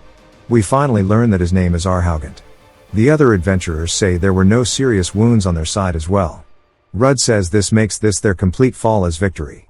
They start getting excited, and one of the thieves says they are a merry band of morons, and he will take the dragon's mana stone off their hands, and secures a fortune for himself. When he walks over to it, he realizes something is weird. He can't find it at all. He says no matter how deep he searches, he can't find it.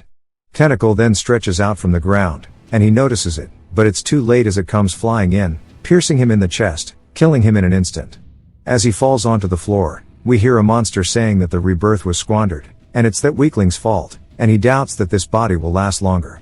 It's unfortunate, but they have to wait for another opportunity, but before that, it'll make sure that all of the filthy little worms who interrupted its rebirth will never leave this place alive. Arhaugant starts to notice something, telling them to wait, as there's still a presence nearby. They all turn towards where he was looking, and they see the dragon that was inside the egg now standing up. And while it's only level 1, its stats are still completely blocked out.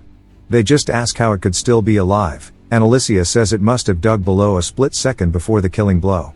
The dragon asks how dare they challenge a god, and that such impudence has no place with humans like them.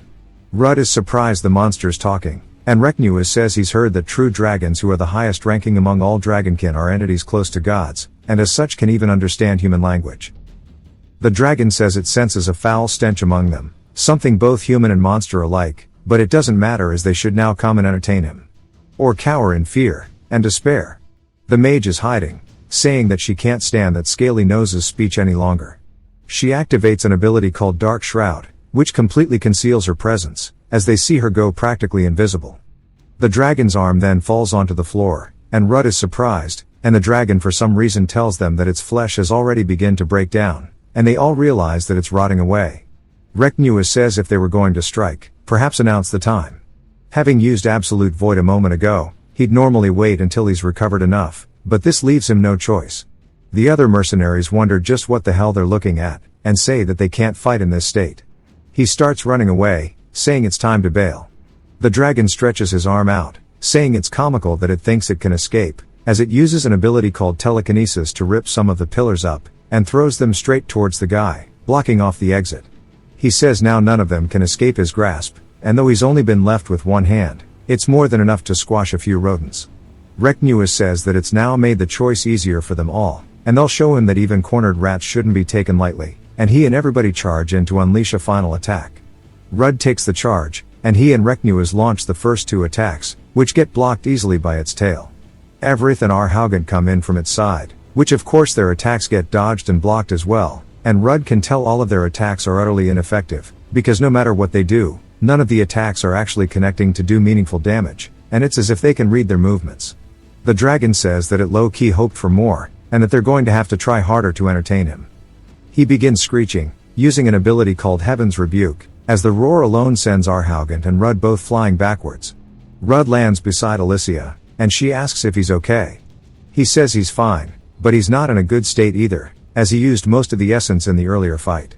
She says she's going to use Harmony of the Five Spirits to take it out in one go, and he needs to relay the word to everybody for her. He says okay, and tells them all that a big skill is about to go down, and they need to be ready to dodge it. Everith says understood, and Alicia starts chanting it to get all the spirits summoned. Everybody's fighting to buy her time.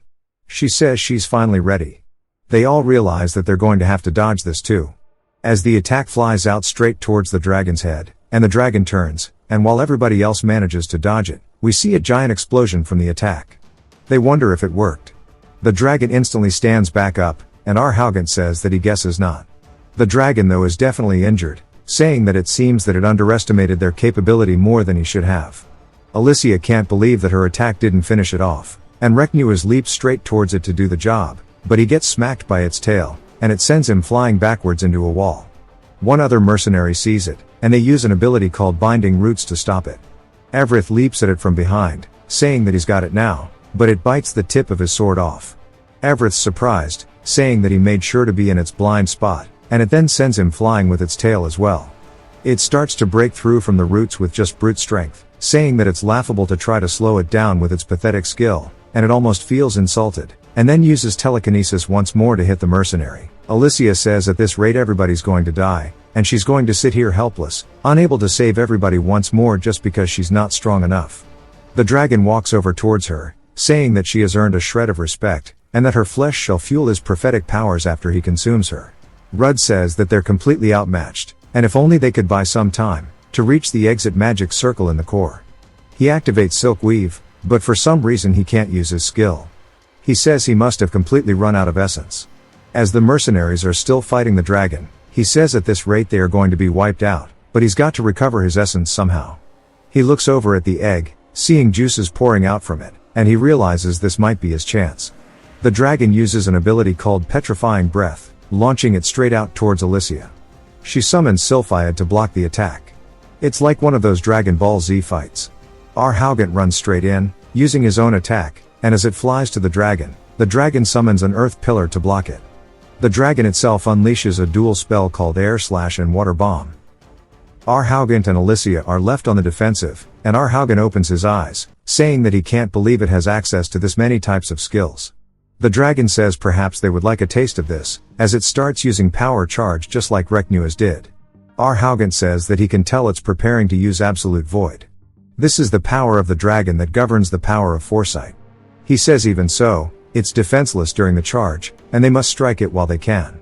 Alicia says that she'll cover him, and she summons both Uldel and Vikian, using a dual cast onto Arhaugant's blade, buffing it up with both of their abilities.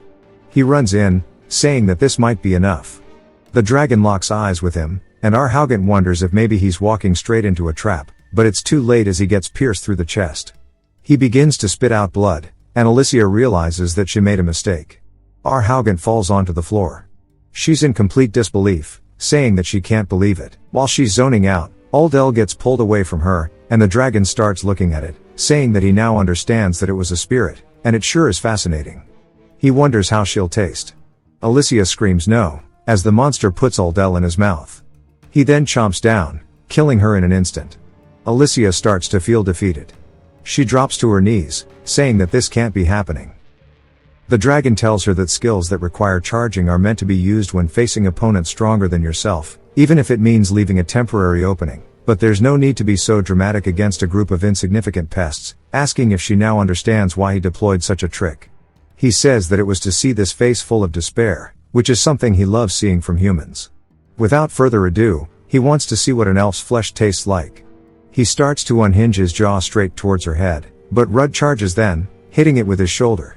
The dragon reels from the attack, and Alicia is surprised that he's made a full recovery, but Rudd's clearly not all there, as he begins to scream like the first time he consumed flesh.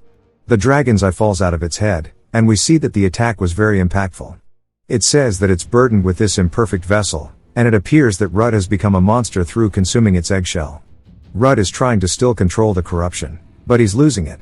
Alicia asks if he's okay, and he sends out an attack towards her, sending her flying into the wall. He tells her to get away from here while she still can. The dragon says that he's held onto his form even after consuming that much corruption, and that's yet another intriguing discovery. Even so, he will not last that much longer, and him dying won't even require any effort out of him. Rudd says it's like his entire body's on fire, and he feels himself slipping away into the flames, rather he feels himself being consumed. We hear the mage say that she should have done this earlier, and she thought that he would have better control of the situation, and that she'll help him with this for free. She touches his back, and instantly his head becomes clear. He asks how this could be, and he can feel the essence seeping into his body as if it were being tamed. Even the dragon's surprised. She then hands him his sword, saying that he needs to go slay that oversized lizard. Rudd asks who exactly she is. The dragon though is just offended she called it a lizard, saying that she's speaking such blasphemy to a god. She continues taunting it, saying that she can't believe banter is making it tilt, and it runs straight at Rudd. He prepares his sword, and cleaves straight through it with a single strike. The mage is cheering him on, saying that that was a one-shot one-kill, as we see the dragon fall into two behind him. Rudd immediately starts giving first aid to all of the mercenaries, and we see him trying to heal Arhaugant with silkweave, but the wound is too deep. The mage says that everyone is badly injured except them, and they'll have to get them to a healer fast. There's no way that they can carry them all out by themselves, so either they have to wait for support, or take them out one by one, unless one of them ran to go get help. Rudd immediately starts to feel a pain in his chest, and the mage says that's the rebound. While he temporarily buffed himself by harnessing the essence of corruption, his body is at its physical limits. The dragon continues speaking to them, saying that it will not let them walk away alive, and at the very least, they shall accompany him to the beyond. The entire dungeon begins to rumble, and the ceiling starts collapsing. Rudd tells the mage they need to hurry, and he turns, seeing rubble falling towards Alicia, and he quickly runs over, calling out to her. The rubble continues falling down. But we see him picking her up. She asks what happened, and he says they took down the dragon, but now they have to get out of the labyrinth. She says that she knew he could do it, and he asks if she's okay, but she tells him that her mana is completely drained, and her body's not listening to her, but he should go, and at least save himself. He asks what she's even saying. Rudd says he refuses, and the mage tells him that if they stay any longer, they'll be buried alive, and she can't just leave, but Rudd says he can't leave like this, as he doesn't want to leave his companions behind. She sighs, saying that she was starting to like him, but the choice is something she can't be on board with. He tells her to wait, but knows that she's right. This place is going to turn into a stony grave for all of them at this rate, and if he could just carry out Alicia, it would be okay, but that would also mean abandoning everyone else, but he says forget it, he doesn't want to do that, and he asks to think about some way to save all of them. Alicia once more pleads with him to run, but he says he can't. She says that she did it, so he can too, and she understood that day, that it was what her companions definitely would have wanted. He starts to look conflicted, and Reknuas as well tells him to get out of here, as losing his comrades is something that he'll face more than once, as an adventurer, and if those who can live choose death, how can they meet their friends after death with pride? Monsters begin to make their way towards them, but it's not just one, as there's a whole horde of the monsters they fought previously. Everett says that it got the entire dungeon converging on them. Rudd is just surprised he is okay, but says that he will save them all, as he doesn't want them to die like this. Alicia says that he has to go while he can though. One of the monsters leaps at him, and he cuts its arms off. He says he would never do it, because until recently people looked down on him, calling him all sorts of names, and when Alicia asked him to party with her, she accepted him even after learning his secret, which made him super overjoyed, and when the guild members finally accepted him as one of their own, he felt like he was at the top of the world, but now they're trying to ask him to abandon his friends who believe in him, and he's sorry, but he won't do that, even if that means his death. He remembers the words of that hero from before, saying that no matter what hardships come, no matter how much it hurts, never give up. He continues to fight off the monsters, and Alicia doesn't know how to convince him anymore. They then hear heavy footsteps, and Everett asks how this could be possible, because the dragon is being used by the parasites. Rudd says that no matter what they throw at him, he won't stop, and the dragon's corpse leaps straight at him, and he dodges the attack. He then goes for a counter, but from its mouth comes one of the parasites in it, and he realizes he can't dodge as it bites his arm. He starts to scream, and Alicia calls out to him. Rudd says that he refuses to give up. He activates the sever appendage skill that he got from the river, cutting off his own arm. He grabs back onto his blade, and then activates regeneration. He readies himself. As the dragon monster looks worn out, he charges in, stabbing it straight in the chest, and then activates chain lightning. He says he hopes this works, as it needs to die already. He then hears the dragon's voice saying kill, and that it'll take them all with him no matter what happens, and raises its hand, creating a blade, and swings down, hitting Rudd in the chest, and he gets sent flying backwards into a wall, but somebody catches onto him. When Rudd looks up, he's surprised to see the hero from before, telling him that he fought well, and that he can rest easy now, and they can all make it back in one piece. It is real. He says that it failed to reincarnate, and now it's infesting other monsters. It sure is a wretched little beast. It starts charging straight at him, and vines pop out from under the ground and start to entangle around them. Rudd says this isn't good, but the knight slashes through them easily. As the monster rears back its fist, it comes in for a punch, and he stops it with his bare hands. He asks the dragon if he remembers their great battle from 5 years ago, and that its form seemed almost divine back then. It pushed them to the brink of death, but now it's fallen extremely far. The dragon tells him to be quiet, and starts to screech. As he goes to say who he is, the knight slashes it in two, and Rudd is in disbelief. He says that this is the true power of an S rank. The entire area starts to collapse, and Rudd turns, realizing Alicia is in a bad spot, then tells her to look up. Someone then casts Glacial Dominion, blocking the debris from falling.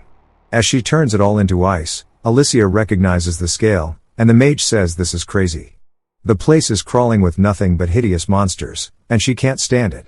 We learn her name is Serena, and the knight's name is Leonisis, and she tells him to stop running and head first. Rudd spots the rest of the party, and they say that they agree with Serena. Serena though spots Alicia, and says it's so good to see her again, but she says that she's in really bad shape. She tells their healer that they need to be healed immediately, and he starts to cast the healing spell. But it's not just on them, the entire party starts to get healed. Alicia says that the pain is already gone. Everith as well says that a healing skill with this kind of range is unreal. The man then walks over to Arhaugant and starts to cast a healing spell specifically on his wounds, and while he looks pained, his face instantly goes to that full of relief. He says that he healed everybody's wounds, but it does not mean their health and mana has recovered, so they need to take it easy. But he's afraid for those who have already died, they cannot be brought back. Leonisis says that it's time for them to all head out, and those who can't walk on their own should just find someone to lean on. The warrior of the group is carrying both Reknuas and Arhaugant. Alicia is being carried by Rudd. She then nods, telling him to take a piece of the dragon, and now it's time for them to leave. They all start camping that night, and Leonisis holds up the soul fragment of the dragon. He says over many years it repairs the soul and ultimately achieves resurrection, and 5 years ago it was slain by their party, the Wings of Lion's Light. The fragment they recovered then was supposed to be kept in a vault in the capital. Reknuas asks why it would try to resurrect in this remote city of Verona then, and he says that very recently, the royal vault was raided by someone. Reknuas looks surprised, and Leonisis says that the attempt at resurrection is an artificially induced dungeon rebirth caused by an unknown party. Reknuas goes to say that's crazy, but back to Serena, she tells Alicia that sure is a shame that she's already in a different party. If she joined theirs, they'd be unstoppable.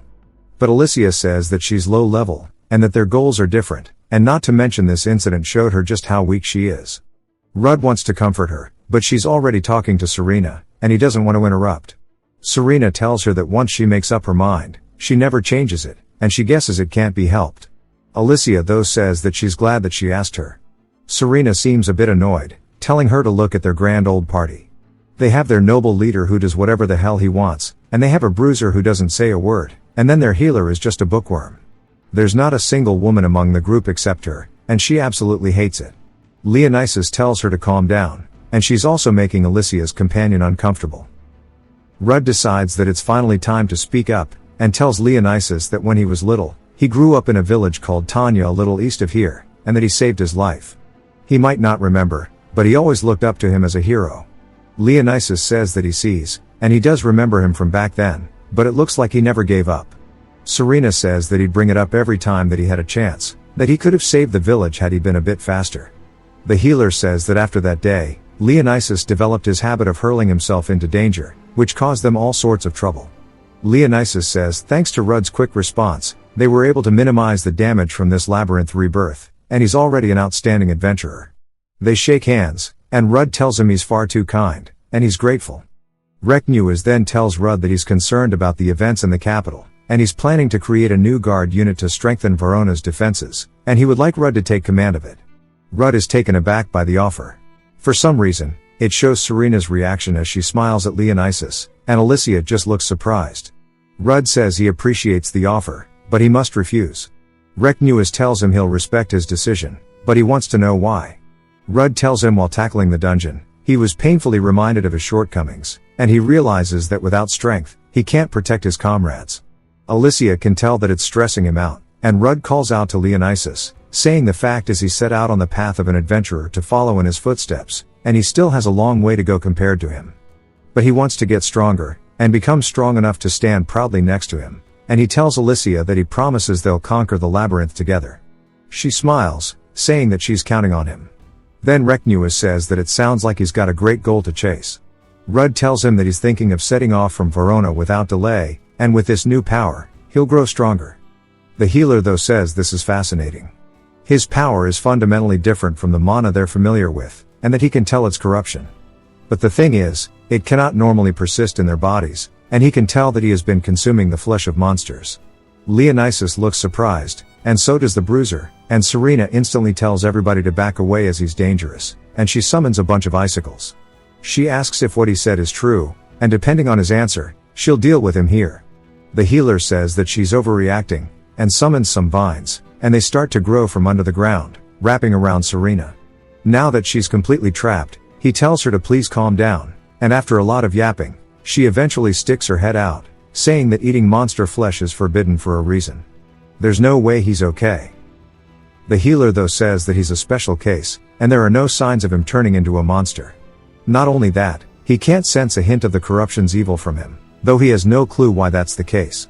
Leonisis says he would like to apologize in Serena's stead, and the truth is they're currently tracking the thief who raided the royal vault, and based on the amounts of corruption left behind, they believe monsters were involved, and that's how they got to where they are now.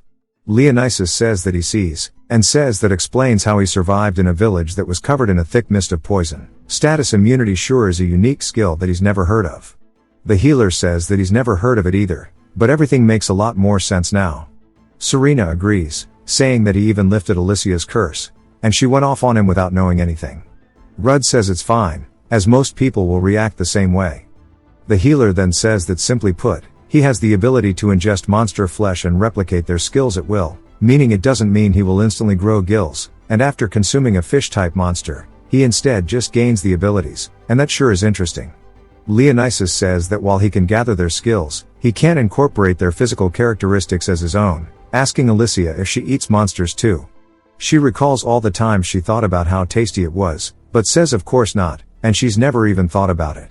Leonisis says he was just thinking if someone else other than Rudd ate it, and takes in the essence through the flesh, maybe they too could gain skills in that manner.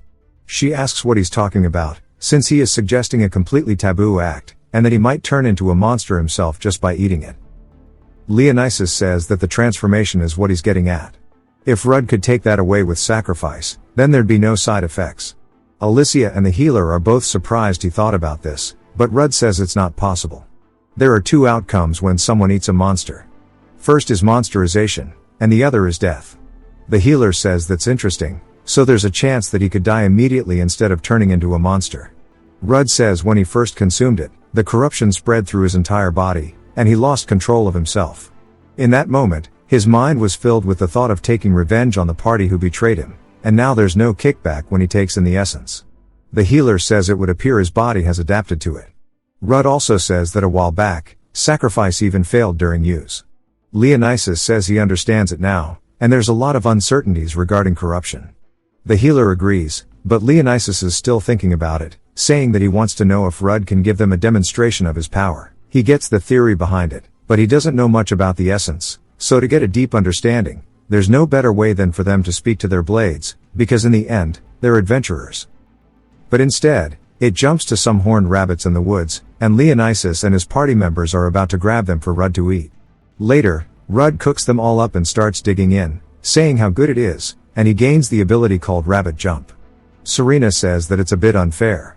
They have to rely on items or rest to get their mana, but look at him recovering just sitting there eating. Alicia says it sure is convenient, and Rud says that he's now topped off his essence pool. Leonisis says that he just finished eating, asking if he's sure about this. Rud says that he feels really good right now, and the healer opens up a portal called the Garden of Secrets. He tells Leonisis and Rud to enter, and when they do so, Rud is just surprised. The healer says that they can fight in here without anyone bothering them, and they may go all out as he casts a spell on the floor. It doesn't even leave a scratch. Leonisis takes off his cloak, saying that they should begin, and that he should go all out instead of holding back. Rud starts out with air slash, and Leonisis laughs, saying that a moth ability out of the blue means that he really can use their skills at will. He starts reflecting the attacks, and then Rud jumps in with silk weave. He slashes through that as well, and he says that he's getting it. He says that he's understanding it now. Rud uses the next ability, which Leonisis recognizes as Paralysis Cloud. Rud goes for a surprise attack, but Leonisis blocks it, saying that he can't even scratch him with cheap tricks like this. Rud is doing his best, but Leonisis is easily blocking it all, saying that the gap closures are far too awkward, and he relies too much on his skills. Rud asks why the cloud didn't work on him. Leonisis says that it did, but all seasoned adventurers have great fortitude. This time, he deflects Rud's attack with a lot of strength, sending him flying backward, but since he's left an opening, Rud has to use Harden to block the attack. Leonisis punches him in the chest, and it still sends him flying. Leonisis says that lots of monsters resist certain status effects, and he should not trust his skills to do so. Rud then charges in, and Leonisis clicks his tongue and kicks him in the face. Once more, he gets sent flying. Rud seems annoyed, and Leonisis watches him trying something new, as he's imbuing his blade with essence now. Rud then uses the new ability he just got, Rabbit Leap. Leonisis says that he's glad to see him already using his newest ability. Rud starts to swing down, and there's a massive explosion. The healer looks surprised, and afterwards, we see Leonisis with his blade behind Rud, saying that it was well and good, but if he swings wildly without a plan, he will not win. The skills he gained from monsters might be strong on their own, but his proficiency in melee combat isn't quite there. While the reckless swing at the end might have worked against big monsters, it will never work against competent humans. He's sure that he's heard of this. As his hand begins to glow blue, he says that they can circulate their mana through their body and boost their physical capabilities. Rud realizes he did this back then, telling himself to recall the sensation. Leonisis looks impressed, saying that he picks up things pretty fast. Rud asks for one more duel, and Leonisis agrees, saying that they can do it as many times as they want. The healer laughs while the two of them continue fighting. Later, they exit, and Alicia spots them, asking how it went. Rud says that S-rank adventurers really are different, and there's just no way he can win. Leonisis says that his ability to adapt sure did give him some chills, but Rud then thanks him for all his help. He pointed out all of his weak points and bad habits, and he pretty much just helped him train. Leonisis just says yes, and the bruiser tells Rud that Leonisis is not the best with words. Leonisis says that he's not exactly the one to talk, and Rud realizes this is his first time hearing him talk. The healer then says the fact that he eats monsters must be kept a secret from anyone besides them. If the authorities of the capital find out, they would execute him without question. If you've watched till the end, comment, fellow, to let me know. Subscribe for more videos like this, leave a like or a comment to help the channel out. Thanks for watching.